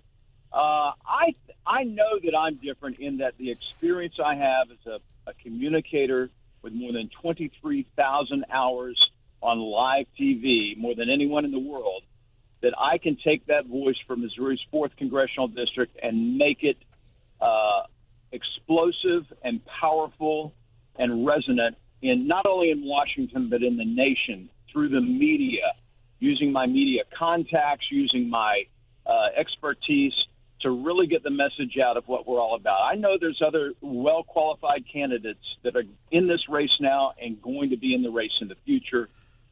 But here's the deal. I'm not a politician. I'm a conservative TV guy who loves America, who loves Missouri, who loves the 4th District, and who loves talking about the things that matter about for our kids and for our future. I got to tell you a true story here. Mark Alford, who longtime television personality in Missouri, in Kansas City, announcing yesterday he's running for Congress, a seat currently held by Vicki Hartzler. I was at an event last night put on by the Boone County Mule Skinners and the Boone County Pachyderms, and it was a joint thing. They do it once a month. Pretty cool thing, and I was there last night. It was a presentation on how the city and county, where they get their money from, how they spend it. There's a realtor by the name of Lisa Meyer, and she said, what do you know about that conservative TV guy? Which is funny because that's already kind of your thing, the conservative TV guy. What has that been like? Because we say it all the time. People, I think, that they don't believe us. But working in news outlets, media outlets like you have, talk about how difficult that has been when it comes to the political aspect of it. You're definitely spot on. If you go to my website, alfordforcongress.com, you can see the full video. It's about 3 minutes but it really tells a story of what I've gone through over these. Well, I've been in the business for 35 years. I knew since I was in 5th grade I wanted to be a TV news person, and all my energy and everything was poured into that to make that dream become a reality. About 15 years ago, I read a book by Bernard Goldberg, who used to be a correspondent for CBS News. It's entitled Bias. And it really got me to thinking about, well, is the news really slanted? Is there really a bias in the media? It was an eye-opening book, and it got me to really taking account of my own life and my own career. Mark, what do you really believe? Are you going to go the rest of your life not having any beliefs and trying to be neutral in everything? Or are you going to have some character, some integrity, some motivation to make America better? And it was like a blessing, but it was also a curse, because I started, it was like scales fell off my eyes. I started looking at everything through a new lens and appreciating, well, not appreciating, really being disgusted by a lot of things that I saw. Yeah. It's kind of like an awakening. It was an awakening, exactly. And since then, it's been like a fish swimming upriver, and the current's getting faster and faster. The more I would try to be a voice of balance, perspective, context, and the more experience I got, and the more that I was informed, the more of a battle it was. Yeah, and the people I worked with, they're very well-meaning and great people. I love them, and this is not a slam to them at all. I think it's the industry. Yeah. You know, a couple of, last year, you remember after the George Floyd incident, and the cry was, we need to reimagine police, right? Reimagine. I think we need to reimagine journalism. We need to get away from advocacy journalism, get away from the mantra that you're taught in journalism school and in journalism circles that we need to afflict the comfortable and comfort the afflicted. That's not a job of a journalist. The job of a journalist is to tell what happened, to get the facts, to get balance in a story, to provide an equal say for all sides that are represented in a story, to use the proper language, okay, and to not try to make someone feel better about how you write, to not try to avoid offending someone. Yes, I hear you, Mark. Yeah, Mark. And I want to take that to Washington. I want to be a voice for Missouri's 4th District that can shoot square, be fair, and be the strongest voice possible. All right, Mark, let's move forward here, because we do have some others. As a matter of fact, one of the best journalists I have ever worked with in my life has some questions here for you. It's Brian Hauswirth. But I want to mention, to your point, and one of my favorite things about doing what I do, because, I get on all the, I consume so much news, and I'll take stories. For example, last week, this thing, woman raped on a train in Philadelphia. And USA Today mentions, oh, yeah, and this guy had been in trouble before. Didn't mention that he was in the country illegal. Illegally, yes. Yeah, USA Today did not mention. They omitted. They hid the fact that this guy, not only had he been in trouble before, he had been in trouble for sex-related reasons. Other news outlets said, yeah, by the way, this guy's here illegally, and he was in trouble. He's supposed to be gone because he's been in trouble. And now he's on a train raping this woman in Philadelphia. And I want to bring it more home. This morning, as I'm getting on to the Kansas City Star, I'm like, okay, you've got a very well-known personality in the Kansas City area who's getting into a very vital, important race to Missourians. So I get on to the Kansas City Star, because I'm going to do, I know about you anyway, about last-minute homework. What are people saying? Front and center, kansascity.com, the KC Star this morning. Front and center is a picture of Senate candidate Mark McCloskey talking about something he said regarding abortion. That was the big front page thing. And as I read the story, he said, yeah, in these circumstances, yeah, you should have an abortion. Or you should not, I should say. Let me be clear about that. No, I would not force that person to get an abortion. That and it's slanted as to, see, look at this guy. You don't want to vote for him. That was front and center on Kansas City Star. Let's move forward. Mark Alford joining us here on 93.9 The Eagle. He announced he's running for Congresswoman Vicky Hartzler's seat, longtime television anchor in Kansas City. Mr. Alford, we appreciate, thank you, Branden. We appreciate you joining us live on Wake Up Columbia. Certainly have watched you for many years and aware of your journalism there in Kansas City, so we appreciate you joining us. Just two questions. One, Top priorities, sir. What would be your top priorities for the 4th Congressional District if you're elected to the Congress?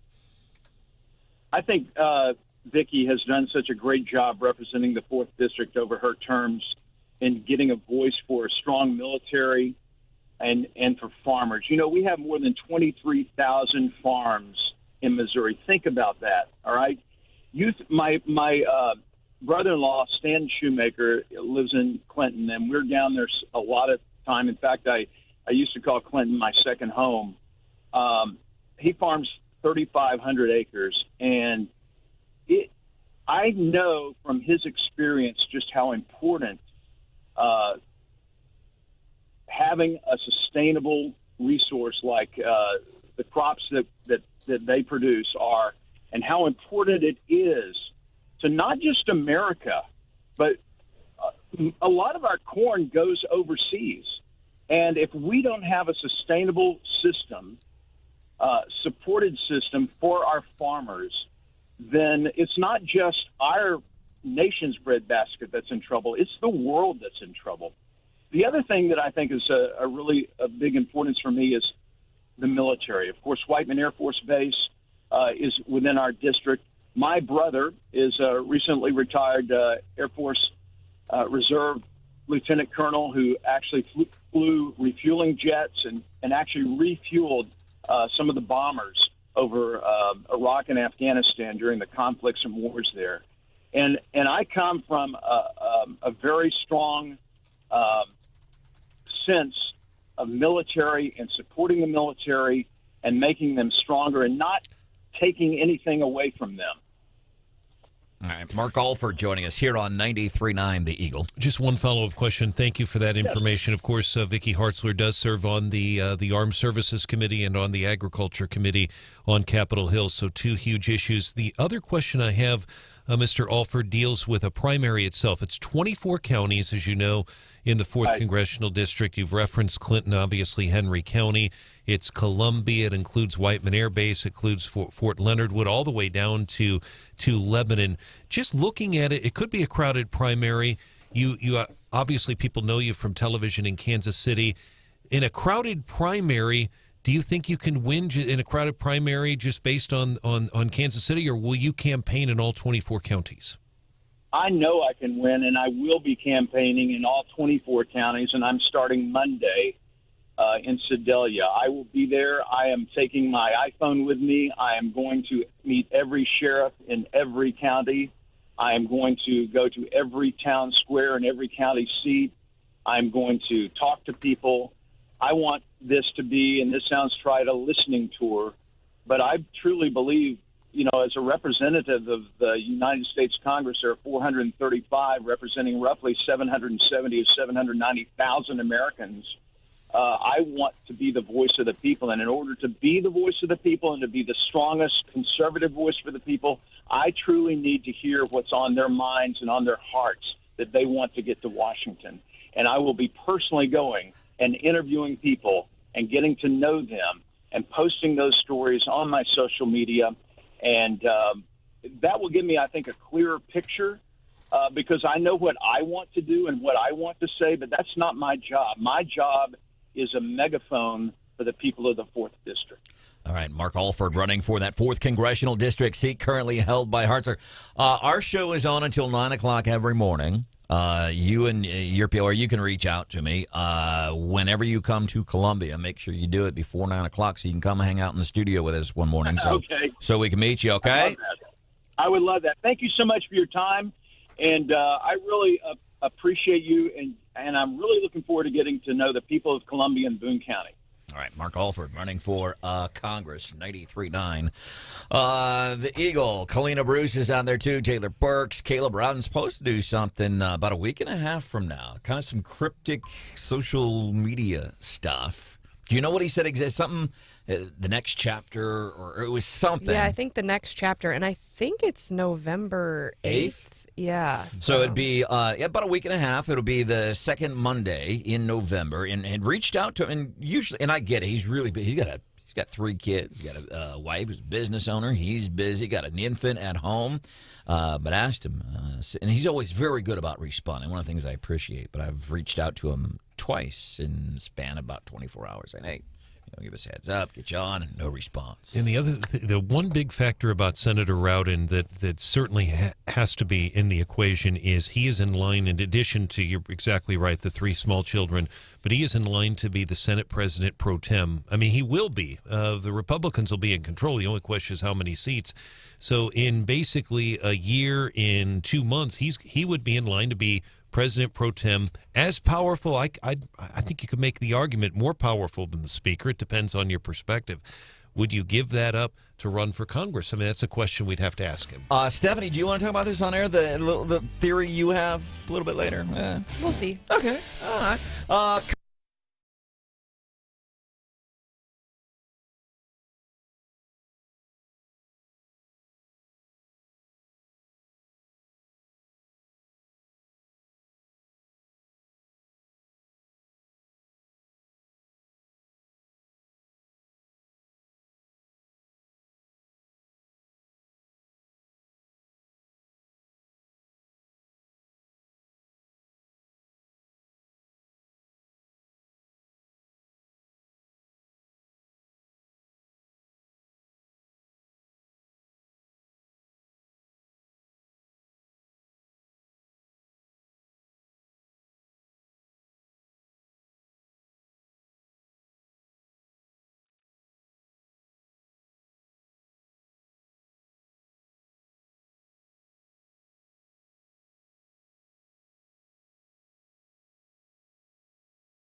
You're listening to Wake Up Columbia with Branden Rathert on 93.9 The Eagle. When you think you've seen it all, you haven't quite seen it all. You have a prepaid call from Joey Exotic. There's an innocent man in prison. Coming up November 17th, Tiger King. The sequel, seriously. Really? Yeah, November 17th, there's a sequel to the whole Joe Exotic saga, and I am excited and thoroughly enjoyed the first one. And I get it. I know what it is. It's like Making a Murderer. Even while watching it, I know there was a slant to it.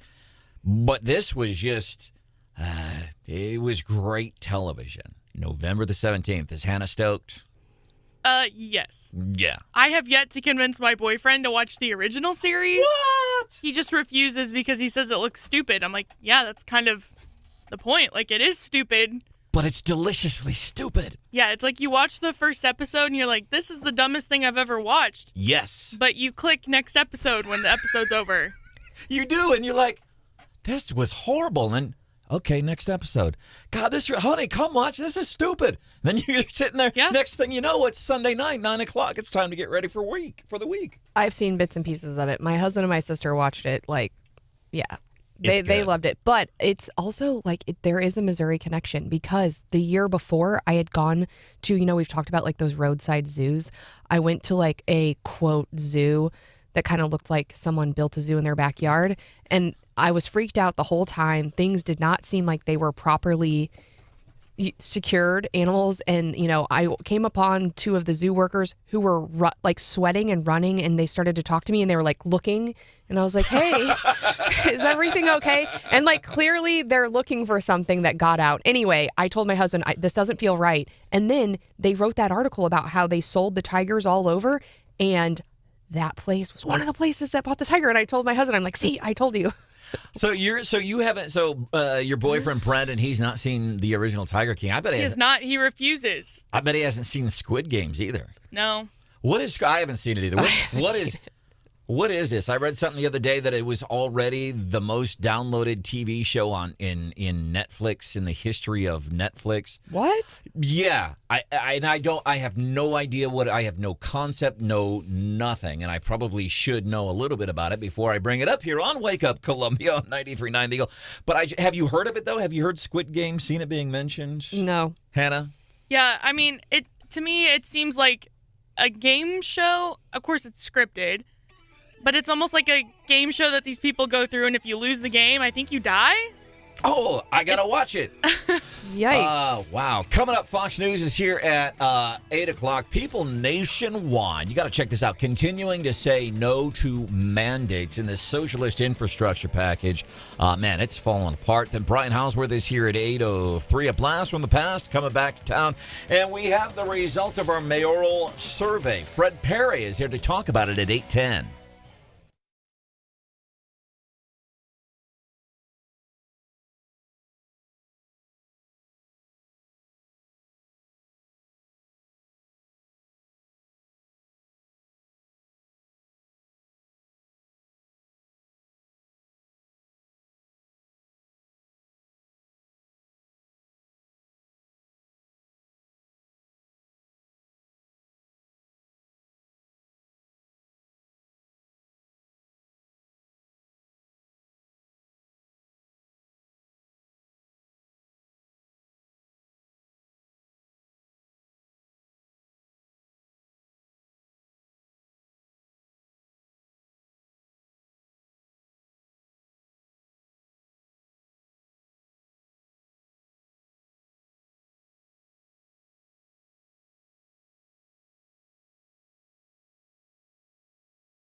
is not ready to go to Europe. I'm Dave Anthony. Fox News President Biden, who will travel for world leader and then climate summits later today, has gone to the Capitol first for a meeting this hour with Democrats trying to finalize a social spending plan. The president is expected to announce a framework for a package worth less than $2 trillion for education, healthcare expansion, pre-K, and climate initiatives. Yesterday, a key provision, paid family and medical leave, was dropped. Following the stop on Capitol Hill, President Biden will make remarks here at the White House, an official says, about the path forward for his economic agenda. Fox's Jared Halpern. All Republicans oppose all the spending and tax hikes to fund it. GOP Congressman Dan Crenshaw just told Fox. It's honestly unclear to me where they go from here. Those negotiations are still ongoing, and Republicans need to come into this with eyes wide open as well. The spending framework could trigger a vote tonight or tomorrow on the bipartisan infrastructure bill. We just got key updates on the economy, better and worse than expected. Fox's Lillian Wu has details live. Dave, the disappointing part was how our economy did in the third quarter. The first reading of it showed the GDP slowed to a 2% pace, missing the expectation, 2.7%. As the Delta variant and supply chain crunches weighed on the economy. On the bright side, more Americans found work. First-time claims for jobless help last week dropped to a new pandemic low, 281,000. Also better than expected, continuing claims, 2.24 million. Dave? Lillian, on Wall Street, not much worry. Futures are higher ahead of today's trading. There's tornado damage to clean up in parts of Louisiana. About a dozen homes in the western part of the state damaged. Texas and Mississippi also had severe storms, while in New England, hundreds of thousands of homes and businesses remain out of power after a strong storm that had hurricane-force winds. America's listening to Fox News. I struggled with symptoms like frequent gas and stomach pain for years. I was bloated all the time with daily diarrhea. At first, I thought it was what I was eating. I kept thinking it was stomach issues. So I did my research and talked to my doctor, and we finally uncovered the truth. It was actually EPI. Exocrine pancreatic insufficiency, or EPI, is a condition where your pancreas is unable to help break down your food. It can lead to symptoms like diarrhea, gas, bloating, stomach pain, unexplained weight loss, and oily stools. And EPI symptoms can be confused with those of other common digestive conditions, like irritable bowel syndrome, Crohn's, and celiac disease. So getting to the right diagnosis meant being more open with my doctor about the severity of my symptoms and how often they were happening. But there's good news. EPI is manageable, so don't wait any longer. Use the symptom checker at identifyepi.com and schedule a visit or call with your doctor to ask, could I have EPI? Sponsored by AbbVie.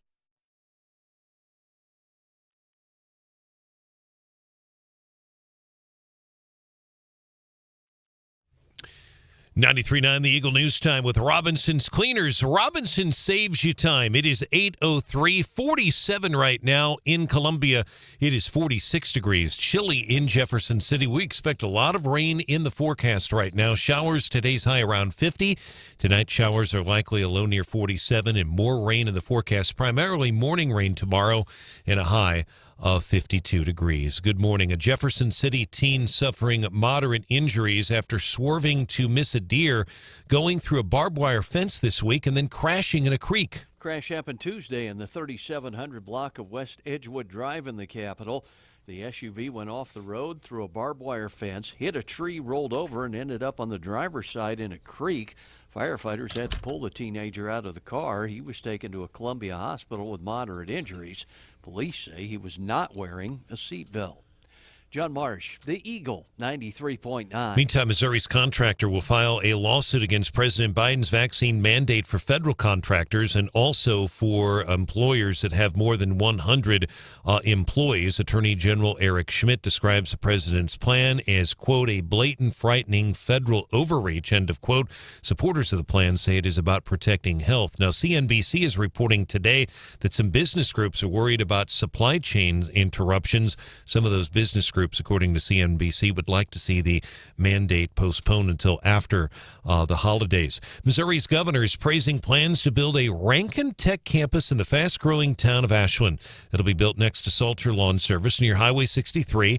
Ashland State Representative Sarah Walsh says the Central Missouri Workforce Development Center will be convenient for Southern Boone R1 students. But I think the primary benefit is more because with the high school students having a track where they can then attend Rankin Track and be bused there right across the highway from the school to where this is being built. I think that's how the benefit is. There will also be an adult track. Tech Center is expected to be completed by the fall of 2023. The curriculum will focus primarily on IT. It'll also focus on nursing, construction, manufacturing as well. Representative Walsh obtained $1.5 million in state funding for this facility. She also announced on Wake Up Columbia that the Office of Administration was recruiting at the Workforce Summit this week. She says they are currently looking for about 50 IT positions to fill. A Columbia mayoral candidate wants to see the city build a permanent homeless shelter.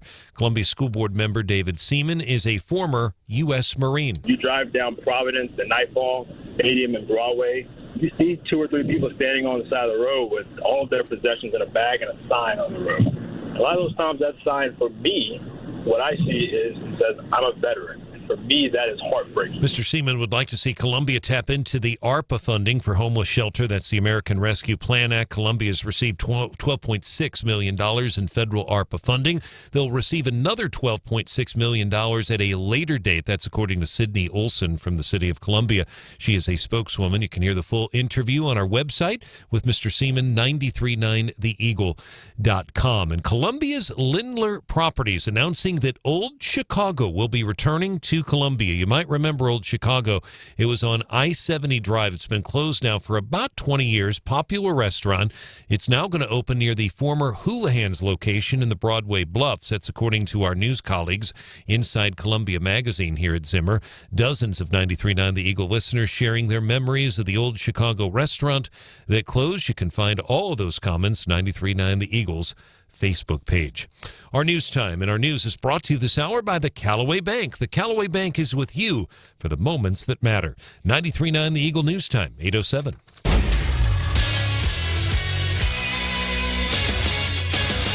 Turning our attention now to Sports World Series. Couple of pretty impressive games thus far. Good pitching, hanging curveball against Altuve. Never a good idea. That ball just hung up. He hits it out of the park. Astros with 4 runs in the second inning last night. They beat Atlanta 7-2, Game 2 of the World Series. The series now even 1 game each. Series heading to Atlanta, Game 3 tomorrow night. And again, 1-1 is how it's evened up right now. 7:09 the first pitch tomorrow night. Television on Fox with Joe Buck, and on radio, ESPN Radio. You'll hear that on our Zimmer broadcasting station, KTGR, which is the ESPN affiliate here in Columbia, 100.5. Dan Schulman, Jessica Mendoza on the call tomorrow night. Our sports is brought to you by Woods Basement Systems, the most reviewed contractor for all things with your basement. 800-388-9326 for a free estimate. 93.9 The Eagle News Time, 8:08.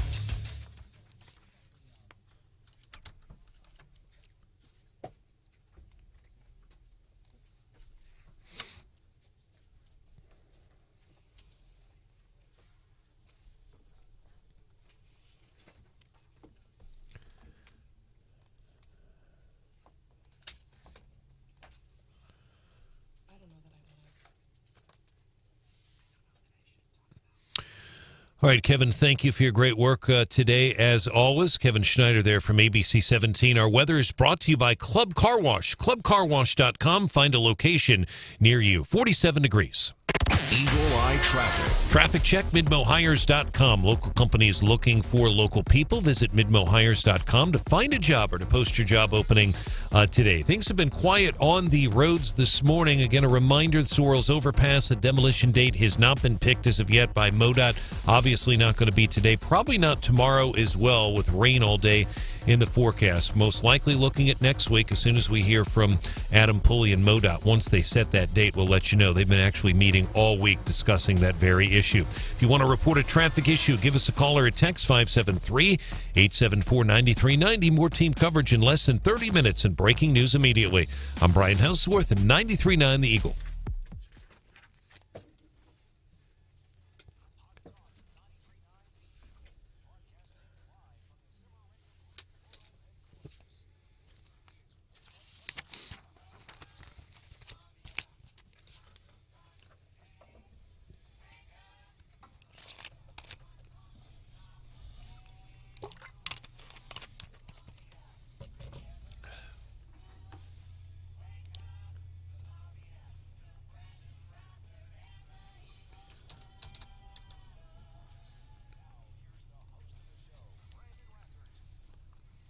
I love Columbia. I love how the city's grown since I've been here since 1994. We're heading in the wrong direction on several different things, and we're not keeping up with things. Nothing really glamorous, but we have sewer issues, we have trash issues, we have streets that are not repaired. Issues that I think most of us can agree on. We still need to find out what Chief Jones and CP strategy is going to be to lower the disparity in minority traffic stops. All right, so that's David Seaman. Before that, you heard Randy Minshew, two candidates for the Columbia mayoral race, both here on Wake Up Columbia. Barbara Buffalo is going to be here Monday. We're trying to track down this other one that's already put her hat in the ring to become mayor. But I want to bring in former Boone County Commissioner Fred Parry. He's also inside Columbia Magazine, part of the Zimmer Radio and Marketing Group. He's joining us here on the show. We did a mayoral poll, and I want to get to some of the results on this.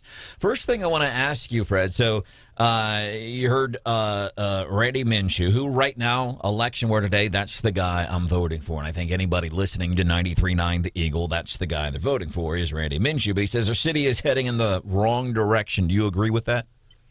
Yeah, I think in some respects that people are really struggling with, it's pretty obvious from this most recent poll that we did that people are very concerned about crime in Columbia. And whether crime has really gone up, the perception amongst most Columbians is that it's not as safe to live in Columbia as it was 5 years ago or 10 years ago. I think that people see that we're sort of running behind on some infrastructure issues. And while the city itself has done a pretty good job of trying to address some of the major issues, we seem to have a city council in Columbia that has very different priorities that really don't align with probably what most Eagle listeners and certainly most of the readers of Inside Columbia agree with. And so there doesn't seem to be much focus on the fires that are creating the most smoke. And I think people find that frustrating. And that brings me to my next point. David Seaman, and I told him this yesterday on the show, the first thing he mentioned, and talking about, one of the first things, we need to figure out what the police department is going to do about the racial disparity in traffic stops. Now, we have completely buried the nonsense that these traffic reports are every year. As a matter of fact, anybody driving in their car at 8:13, look at the car in front of you. Somebody who's driving. Can you tell what their gender is? Can you tell what their race is? Yeah, probably not. And there's a lot more to it than that. So this is not the time or place for that whole discussion. But the idea that Mr. Seaman, and I said, I don't think that's one of people's top concerns. He said one of the top concerns is trying to figure out, and that kind of, I think, goes with what you're talking about. Some of these people that are on the council, those aren't issues. Does that make sense? Oh, it does. I mean, it's one of those things that, that is, I mean, with all due respect, that tells me that David Seaman has his head in the sand. And he is tapping into the issues that are probably resonate with the Como for Progress group, the progressive voter. I mean, he is really just reading from their talking points. And so when you look at what it takes, what you have to focus on to make Columbia a safe community to live in, make Columbia a city where people can prosper, make Columbia a city where you can really live the American dream, where you can own a home, where you can have a great job, your children get a great education. Those are the things that are important to mainstream Columbians, but it doesn't seem to be what's important to most of our city council members and to most of our candidates for mayor. Former Boone County Commissioner Fred Parry. He's also with Inside Columbia Magazine, talking about this 93.9 The Eagle Inside Columbia weekly news poll, top concerns, what should be front and center for Columbia's next mayor. And I do want to get to, so we've talked about fixing Columbia's streets and sidewalks is up there, building a stronger business climate. And these, I think, these are issues. These are what people are thinking about, as evidenced by our poll. We'll get to the number one issue. My first question for you, how many times did you fill this thing out, man? So here's what we did. And when we do these polls, I would highly encourage you to take part because it's not just questions. You have the chance to actually have some input. And people, one of the questions on the poll, hey, who would you like to see run for mayor? One of, not the, but one of the top names that were mentioned. It's not a prompt. It's just who do you like? And there's no prompts. It's not choose from this list. Gary Nolan, host of the Gary Nolan Show, weekday mornings at 9. That? Who is number one on this list, Fred? I have no idea. It was Fred Parry. I quit counting after 12 different people wrote your name in. I quit counting. Do you know whose name didn't show up on the list? Branden Rathert. Oh, that's so mean. Can you believe that? Rightfully so. Rightfully so. So big concerns. And let me get to this first. I made a huge bet on the show yesterday when we were talking about, I think, top priority, racial disparity in traffic stops. Did anybody write in, that's a concern, that should be a concern that a mayor for Columbia has? Did anybody write down figuring out why there's a racial disparity in traffic stops? Yeah, I have not seen it. I don't see it. And, I think the general consensus is that Jeff Jones is doing a great job as Columbia's police chief under very, very, very difficult circumstances. And it's pretty clear that Jeff Jones is the best police chief that Columbia has had in many, many years. And he's a hometown kid. He grew up there right by the radio stations in a trailer park. You know what I mean? Yeah. And this kid has a kid. I shouldn't call him a kid, but this guy has really proven himself, and he has made himself available to so many different factions in Columbia. Just to hear them out, he's a great listener and a fair guy. And to put that kind of pressure on the police department as mayor of Columbia is grossly unfair. It is incredibly unfair, and he goes about his job with this quiet confidence. He's not very verbose, and he's not loud and bombastic. He does the job. All right. Let's see. So, his name came up. Dr. Moon Choi's name was in there a couple of times. So, moving forward, so we had a list. What do you think the mayor's number one concern should be? What should be his top priority? Some of the choices: attracting new jobs, reducing the homeless population, social inequities, building a stronger business climate. Number one on the list, Fred, what did more people say than anybody? What was the one biggest issue that people said, this is it? By a long shot, and you and I have looked at several of these surveys over the last few weeks, and I have not seen as much, speaking of disparity in an answer as we have on this one, but reducing crime in Columbia is the long shot winner, not even a distant second. And it is... that's what's on people's mind. And whether crime is truly up and growing in Columbia is really not the issue. The issue is perception. And do you feel safe in your own neighborhood? Do you feel safe walking downtown Columbia after 10 o'clock at night?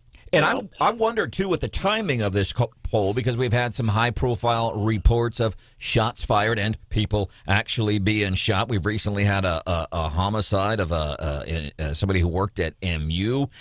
So I'm wondering, too, if maybe that tinged it a little bit, do you think? The recent high-profile crimes that have been here with the timing of our poll, was that it? Or do you think this would have been reducing crime in Columbia? Do you think that would have been number one anyway? It would have been number one anyway. I think we've seen consistently over the last 5 or 6 years in different polls that we've done and different ones that we've done together. When we asked people a couple of months ago how they thought that the city should be spending its American Rescue Plan dollars, that, the city is getting $25 million from the federal government to spend as it wishes. And when we asked Eagle listeners and Inside Columbia readers how that money should be spent, the number one answer then was hire more cops. Yeah. And so, I think that we've seen this message consistently, and again, it may not match the stats that we get every year from the FBI Uniform Crime Report, but what it really is a reflection of how people feel, whether or not they feel safe at home in their neighborhoods or in downtown Columbia. Other biggies on this. By the way, our guest, Fred Parry, former Boone County Commissioner with Inside Columbia Magazine, talking about this Inside Columbia Magazine. By the way, pick these up when you see these or get onto the website and order subscriptions. Phenomenal local magazines. Stronger business climate and attracting new jobs to the area. I think that's almost circular. They kind of go hand in hand. But I think that's the thing is we have to move forward as a community. And this nonsense, well, traffic disparity stops, and what about paintings hanging up in the Boone County Courthouse? That's a waste of time. It's a lot of crap. But the business community here in town, that's huge. Yeah. I think that one of the things that was really kind of interesting about this poll as we asked people to rank things, and then as we looked at who they were picking as their favorite candidate for mayor, and I sent you an Excel spreadsheet that kind of outlines some of that. But I think that what was interesting, and maybe because of the timing of this poll, probably Barbara Buffalo has maybe the highest name recognition. Randy Minshew and David Seaman are both mentioned, as is Maria Rapala, who has not yet announced that she's running for mayor. But when you look at some of these candidates, I think when you see the people who picked Barbara Buffalo, and of course she's a former sustainability director, and environmental, sustainability issues ranked last on the hierarchy of needs and what people were looking for in there. But what's interesting is that when you look at the names that people were suggesting, and we plotted into a spreadsheet because we wanted to eliminate the duplicates, which is always get rid of the liberal cheaters. But anyway, the people who were most satisfied with our current city council, the people who ranked it on a 7 out of 10 or higher, they were supporting Barbara Buffalo. So the people that really enjoy the status quo, they were supporting Barbara Buffalo. The people that were supporting Randy Minshew, they were rating the city council at its lowest. The people that were supporting David Seaman, a little higher. And so, it's really it's kind of interesting. If right now, and we've got several months of this ahead of us, if you appreciate the status quo, well, there's probably a candidate that's already filed that's going to be your perfect mayor.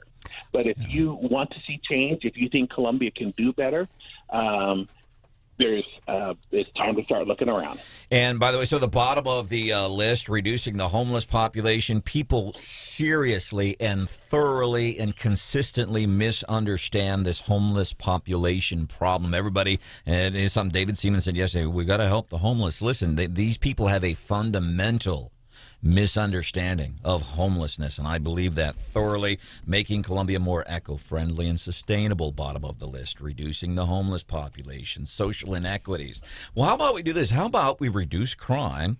And that should help with a lot of that stuff. And then building a stronger business climate. More people can work, get sustainable jobs, and an already compared to other areas, we've always had a vibrant, robust job market here, attracting new jobs to the area. And maybe some of these other things will take care of themselves. Fred, I can sit here and chat with you all day. We got to move forward. Are we going to do his Inside Columbia magazine, 93.9 The Eagle? We're going to be doing another poll real soon, do you know? Yeah, we certainly are. We're gonna look for an issue that kind of gets people interest fired up, and we'll get it, and they'll hear about it first on your radio show. Thank you, Branden, for the time. Let's go, Branden. Thank you. Thank you. By the way, Sean, D-Sport Graphics. By the way, these folks, D-Sport Graphics, like they can print just about anything onto just about anything. These guys do incredible work. I think that's where Hannah goes when she goes and gets some of her shirts and things like that.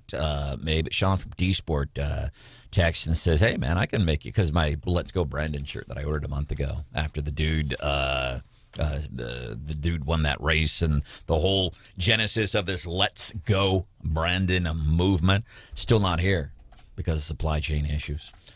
D-Sport Graphics said they'll make one. By the way, you ever need anything printed on anything at Sean D-Sport Graphics, we are probably not going to be able to do. Well, how about if we do Morning Bell here? Can we do it here and then go to commercial break? No? All right. What do you got coming up in the Morning Bell? We have some interesting news about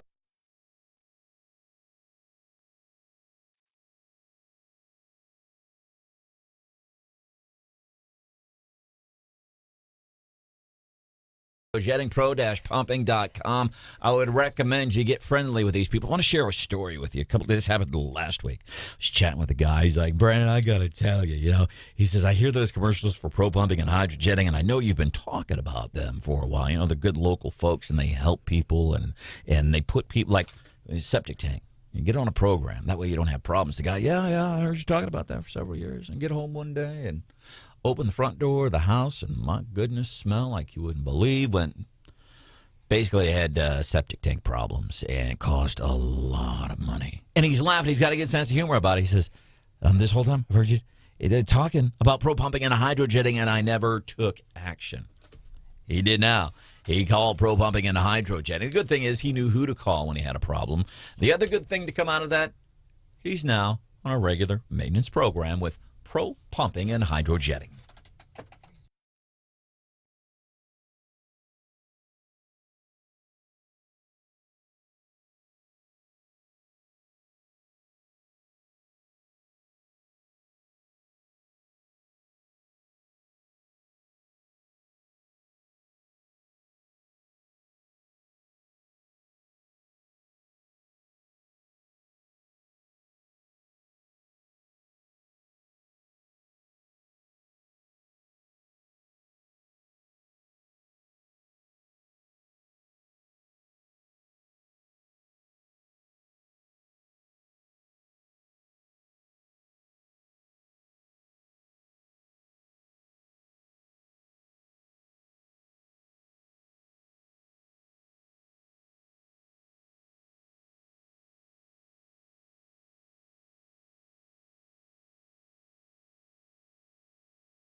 Political opinion? We got your back. Wake Up Columbia, 93.9 The Eagle. Morning Bell coming up at 8:35 here on 93.9 The Eagle. And what are we going to be doing? We'd like to do it here, but we need to really devote some more time to this. Yeah, well, the pandemic changed a lot of our behaviors. And there's that big hearing in Congress today about oil, and they're analogizing it to tobacco. But what changed about tobacco during the pandemic? We'll get into that coming up at 8:35 here on 93.9 The Eagle. One of our listeners says they know something about the Squid Games. Never seen it. I know nothing about it. I know a lot of people talk about it. at work, in the news sites. You see all that stuff. We'll get in at 8:35. Somebody's talking about maybe a homelessness and panhandling. A lot of folks in local politics, we need to fix homelessness. Well, I think first they need to understand the problem. We'll have that. Also, Fox News, new developments regarding this infrastructure socialist package. We'll have that for you. Fox is here at 8:31. Brian Hauswirth is here. High-profile murder case close to getting underway. ABC 17 storm track forecast. Rain all day. 50 today. Rain should be done by lunchtime tomorrow. High 52 on a feel-good Friday. Right now 48. Stop by Club Car Wash. Get an unlimited membership. Only $20 a month. Fox News. I'm Chris Foster. America's economy slows to a 2% annual growth rate during the third quarter of the year. It was 6.7% the quarter before. Weekly unemployment claims are down. Jobless claims coming in at a new pandemic low, 281,000. Continuing claims, 2.243 million. So better than expected on the claims data, but at the same time, it is this GDP number that is really kind of seeing some weakness here. Cheryl Casoni with Fox Business. After meeting with House Democrats this morning, President Biden's expected to announce in an address agreement on a framework for the party's big social spending bill. A new AP North poll finds 36% of Americans say they approve of President Biden's handling of talks. 41% disapprove. 23% are neutral. The new poll also gives the president his first negative marks for his handling of the economy. Fox's Lillian Wu. The president leaves today on a 5-day trip to Europe. America's listening to Fox News. And now, award-winning news coverage with Brian Hauswirth on 93.9 The Eagle and 93.9theeagle.com. 93.9 The Eagle News time with Robinson's Cleaners. Robinson saves you time. It is 8:31, 47 right now in rain in Columbia. Our high today will only be 50. More rain tonight with the overnight low around 47 degrees. Rain continuing in the morning. Good morning. Missouri's Attorney General describes President Biden's vaccine mandate as federal overreach, and he plans to file a suit against it. Attorney General Eric Schmidt says that lawsuit will be filed by the end of the week. The president's vaccine mandate will impact businesses with 100 or more employees. Mandate supporters say it's about protecting health. More on this story, 93.9 The Eagle. Meantime, a Boone County judge will hear additional motions in about an hour at the Boone County Courthouse in a high-profile Columbia murder case. The jury trial starts Monday. Joseph Elledge is charged with the October 2019 death of his wife, Mungshi G. 200 potential jurors will be called to the Boone County Courthouse next week, 100 on Monday, another 100 on Tuesday. There's also a big hearing in this case tomorrow morning. We'll have more on that for you a little bit later today here on 93.9 The Eagle. A former Marine who's running for Columbia mayor wants to see the city use federal ARPA money to build a permanent homeless shelter. Columbia School Board member David Seaman tells Wake Up Columbia many of Columbia's homeless are military veterans. So when you don't have an address, it's nearly impossible to find employment. So actually having some spot where you can put down an address on an application, get a job, and begin to get your life back together. City has received more than $12 million in ARPA funding, which is the American Rescue Plan Act that the president signed. Seaman also supports community policing. His full interview can be heard in its entirety, 939theeagle.com. And a popular Columbia restaurant that closed several years ago is coming back, but in a different location. Our Zimmer News partner, Inside Columbia Magazine, reports Old Chicago and Tap Room will be locating in the Broadway Bluffs. It is near the former Houlihan's location.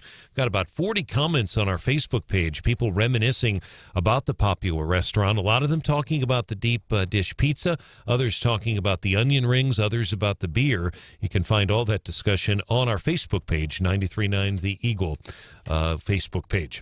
Our news is brought to you this hour by Hemi Construction, homes and lots in the southwest neighborhoods of Chapel Hill Meadows, Nursery Heights, and Creek's Edge. 93.9 The Eagle News Time, 8:33.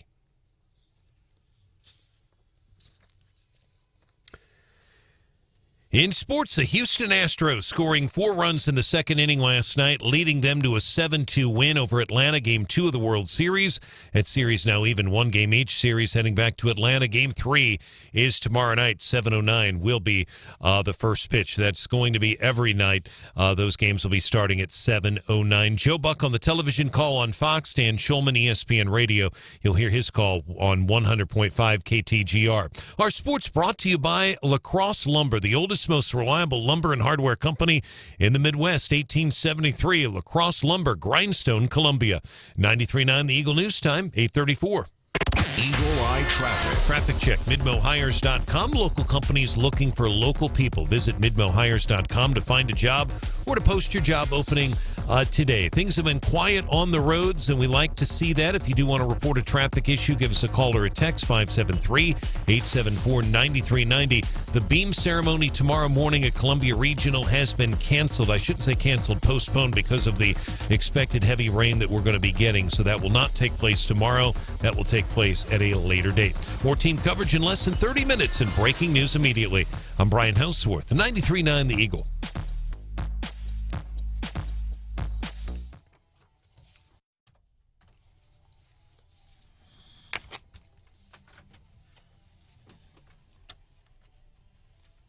Welcome Home is a community for veterans where we spend day in and day out honoring veterans, restoring lives. Our mission is to do everything that we can to ultimately end veteran homelessness. Megan Sievers from Welcome Home. Yesterday, I got to mention this. I had an opportunity to attend an event in which the Veterans United Foundation presented a check. We have pictures posted on the Wake Up Columbia Facebook page. Veterans United Foundation presented a check of $286,000 to the folks at Welcome Home, and they do incredible work.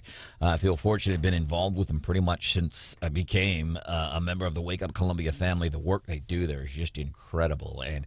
And this is, by the way, as we talk about homelessness, and we've heard people say, "Oh, we got to fix homelessness." Welcome Home should be the beacon. They serve somebody, and I don't know. I don't know the exact breakout. Most of their money, it's private money. It's not a government entity saying, "Oh, well, you don't have a place to live. We will give you a place to live." Because when Welcome Home does it, that's beautiful. When a government entity or a mayor says we need to have homeless shelters, that's socialism. Don't worry about it. If I want to quit my job here and do nothing, I'll go live in a homeless shelter with all the other people. I'll take the handouts. That's what they want to do. That's this mindset in Columbia. Welcome Home also had a chance to talk. So Welcome Home, they're like the light up on the hill when it comes to dealing with homelessness. They specialize in what they do, and they help people get to. So, okay, you're homeless now, maybe job training, what have you, and they do that, and the work is incredible, and they see people go on and lead successful lives.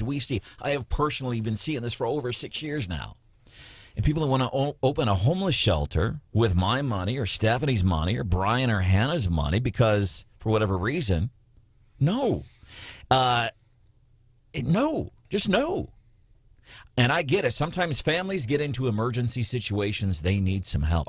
Listen, in my day, I've done some couch surfing as recently as probably 15 years ago because I had no place to go. And it was my fault. So I relied on the kindness of friends. I sure as hell did not rely on the government. Hey, you got to help me, man. No, I've found a way to make it work. And the way to make it work was to quit doing what I'd been doing that got me in those situations in the first place.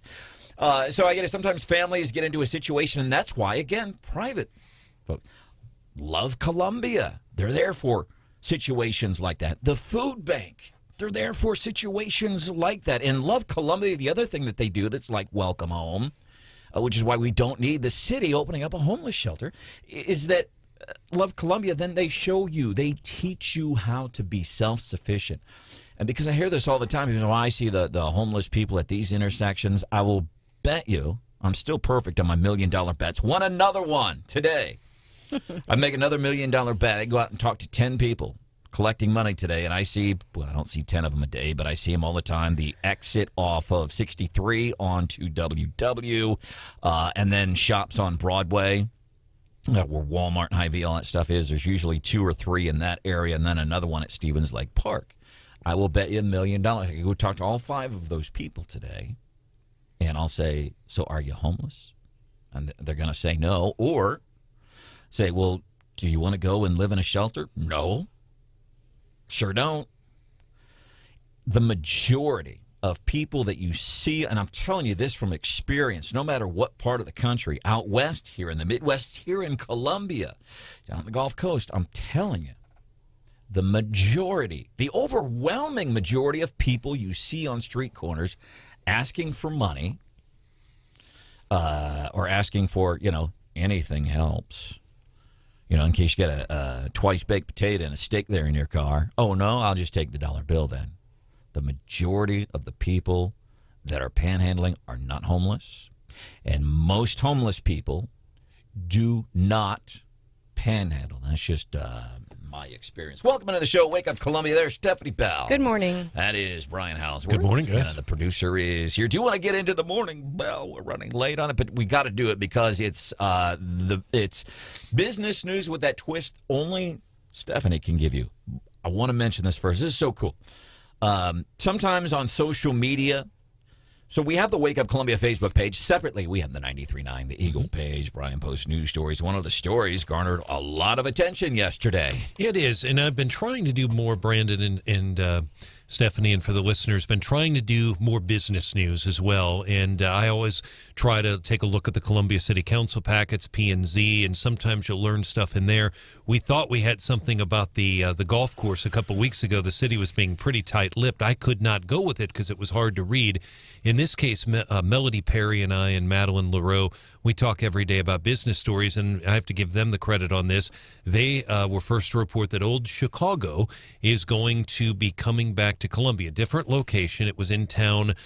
I believe it closed closer to 20 years ago. Some listeners have told me closer to 15. I'm going from memory on that. Regardless, sometime between 15 and 20 years ago it closed. And wasn't it up on the business loop? Yeah, well, it was on I-70 Drive. Yes. It used to be where the BMW is, and there's an I think it's Missouri Public Utilities that's there right now, but they closed, and they're going to be coming back, Stephanie, to the Broadway Bluffs. And they're best known for their deep dish pizza. We have people reminiscing about that. Some people talking about how they went to graduations and stuff there.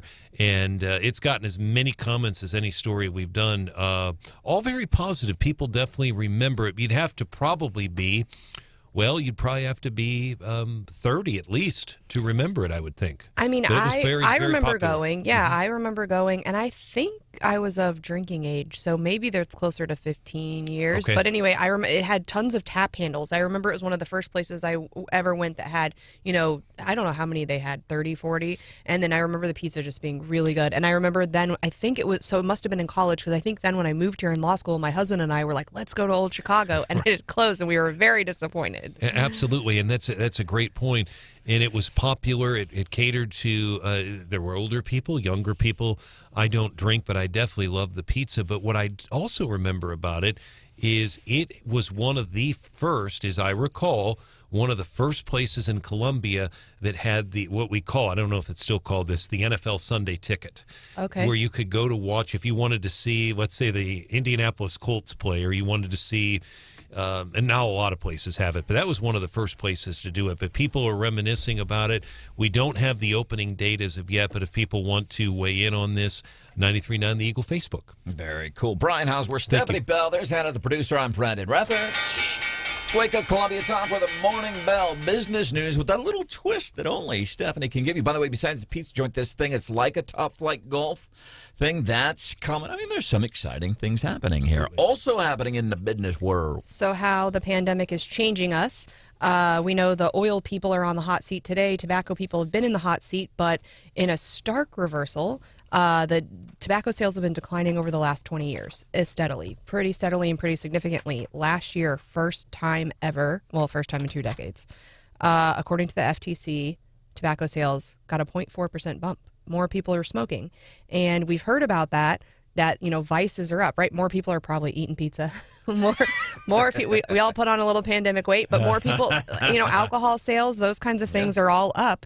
And they're saying not only did people have more disposable income because your things like going out on the weekends and stuff and travel, you canceled all of that. So you had a little bit more cash in your pocket. And then because of the stress, we know that both, and smokeless tobacco was up, vaping was up, and alcohol is up. And now they're saying first time in 20 years, sales of cigarettes up. How about that? First time that's happened in a while. He'd gone down and down and down and down. I used to say it's been, I don't know, one of my 50s. It's been probably 25, 30 years since I smoked on a regular basis. Yeah, and it's interesting because you look at these stats and you wonder, is it a pandemic blip?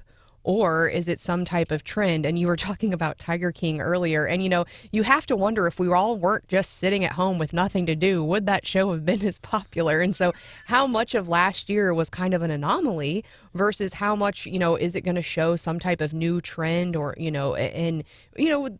I think some things are changed permanently, like remote work, those kinds of things. So how much of this stuff can we just chalk up for, it was real weird during the pandemic versus there's a fundamental change to our lives going forward. By the way, former Mizzou athletic director, now does a lot of work. He does all kinds of work in the community. Mike Alden. Mike and his wife, Rocky, are going to be here coming up about 8:50, talking about some things happening with the United Way. And I think about this, I think you bring up a really good point about new normal, whatever it is you want to call it. We've evolved. We've reimagined how we live life today. I wonder how long some of these places, I can see this, and I get it, and I appreciate specifically restaurants. Going in, sometimes you're having to wait longer, and I appreciate some restaurants, some of these businesses, they even put signs on the door saying, hey, we are short-staffed.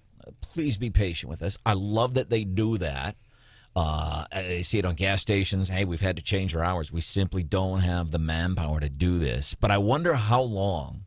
I mean, it'd be 15 years from now. And if I give bad customer service to somebody, well, I can't get any manpower. COVID from 12, 13 years ago. It just seems like it's an easy excuse to fall onto when, like right now, let's say you royally mess up. It's on you. Hey, you messed up.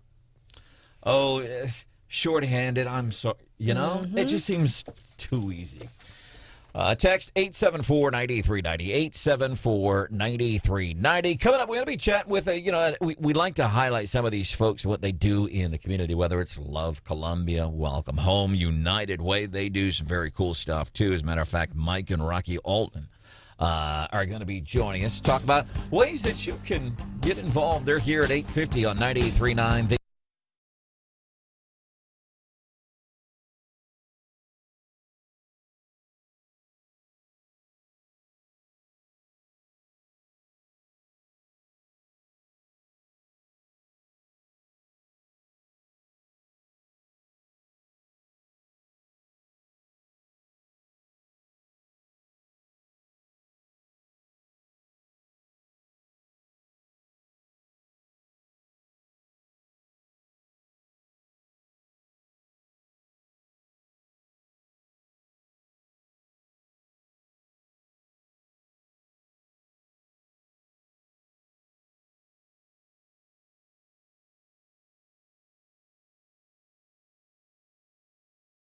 Please come take them down when we're done. They will do that for you.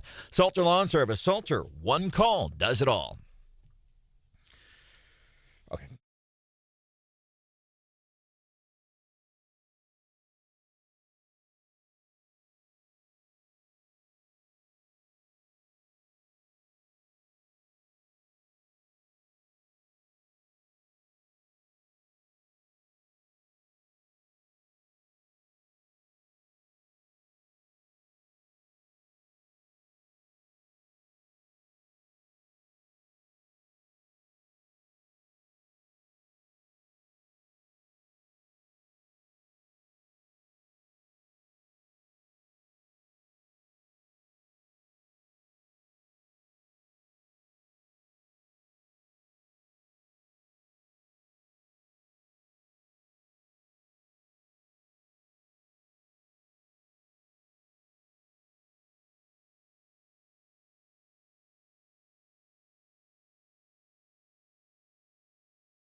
Opinions on social issues. We throw those around too. Wake Up Columbia. 93.9 The Eagle.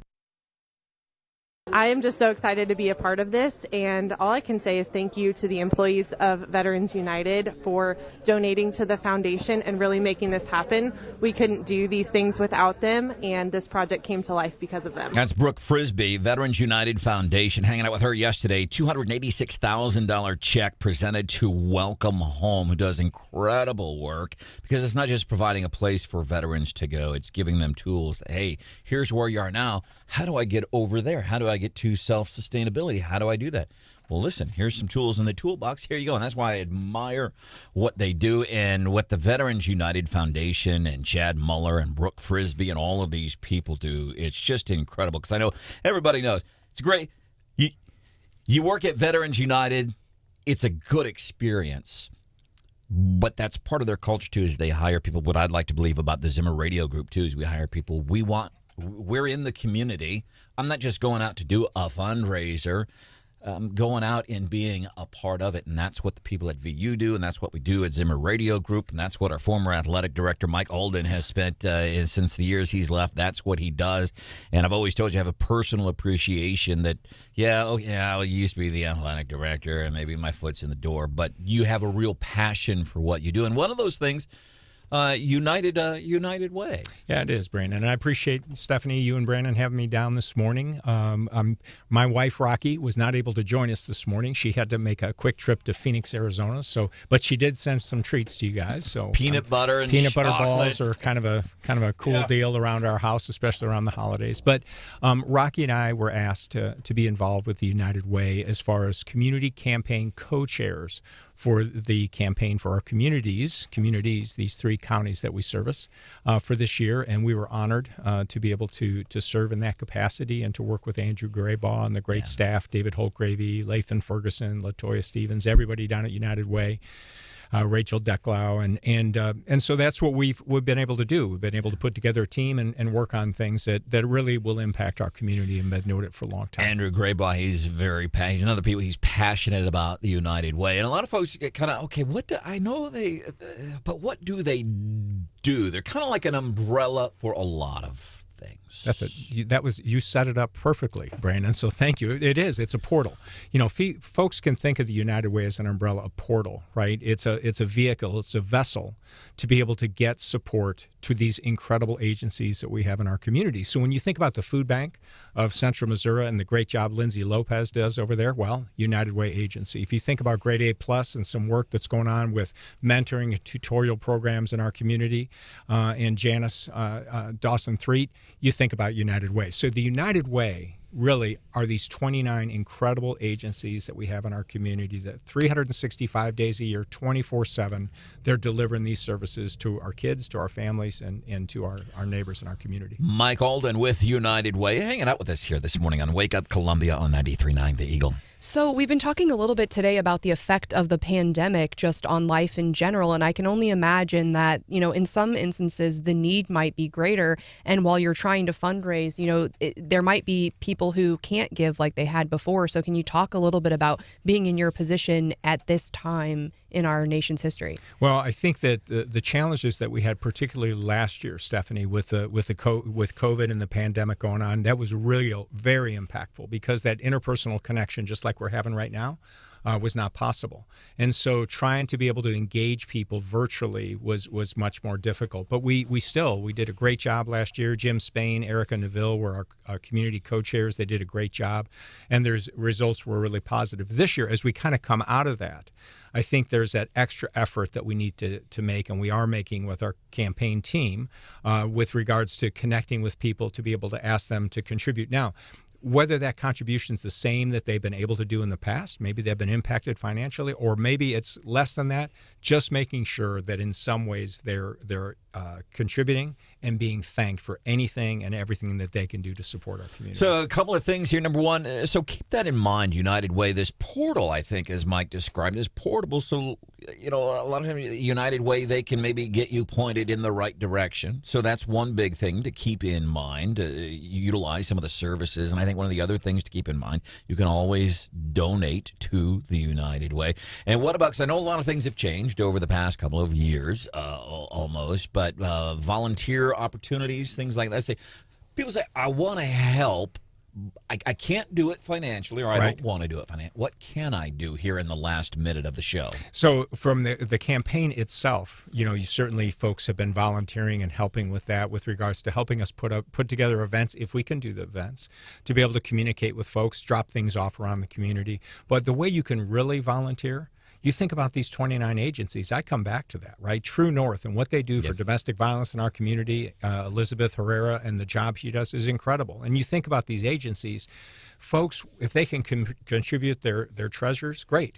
If they can contribute their time, even better, and we need to get them involved. Final question. My dad's coming to town just for a day, and I haven't seen, it's been about a month since I've seen him. He doesn't get to make it here often. Taking him to CC's tonight, of course. But for lunch, it just occurred to me, I hadn't thought about that. You are Columbia-centric. You know Columbia. For lunch, what's a place in town that says Columbia? Booch's. Booch's. How quick was that? That was like, boom. No Mike problem. Alden, United Way website. You go and Google Heart of Missouri. Yep. United Way. Thank you for what you do. Branden, thank you. Stephanie, thanks. Thanks for having me on. And thanks, Rocky, for the peanut butter and got chocolate balls. Gary Nolan Show coming up next tomorrow. We celebrate a Feel Good Friday on the show. See ya. Bye.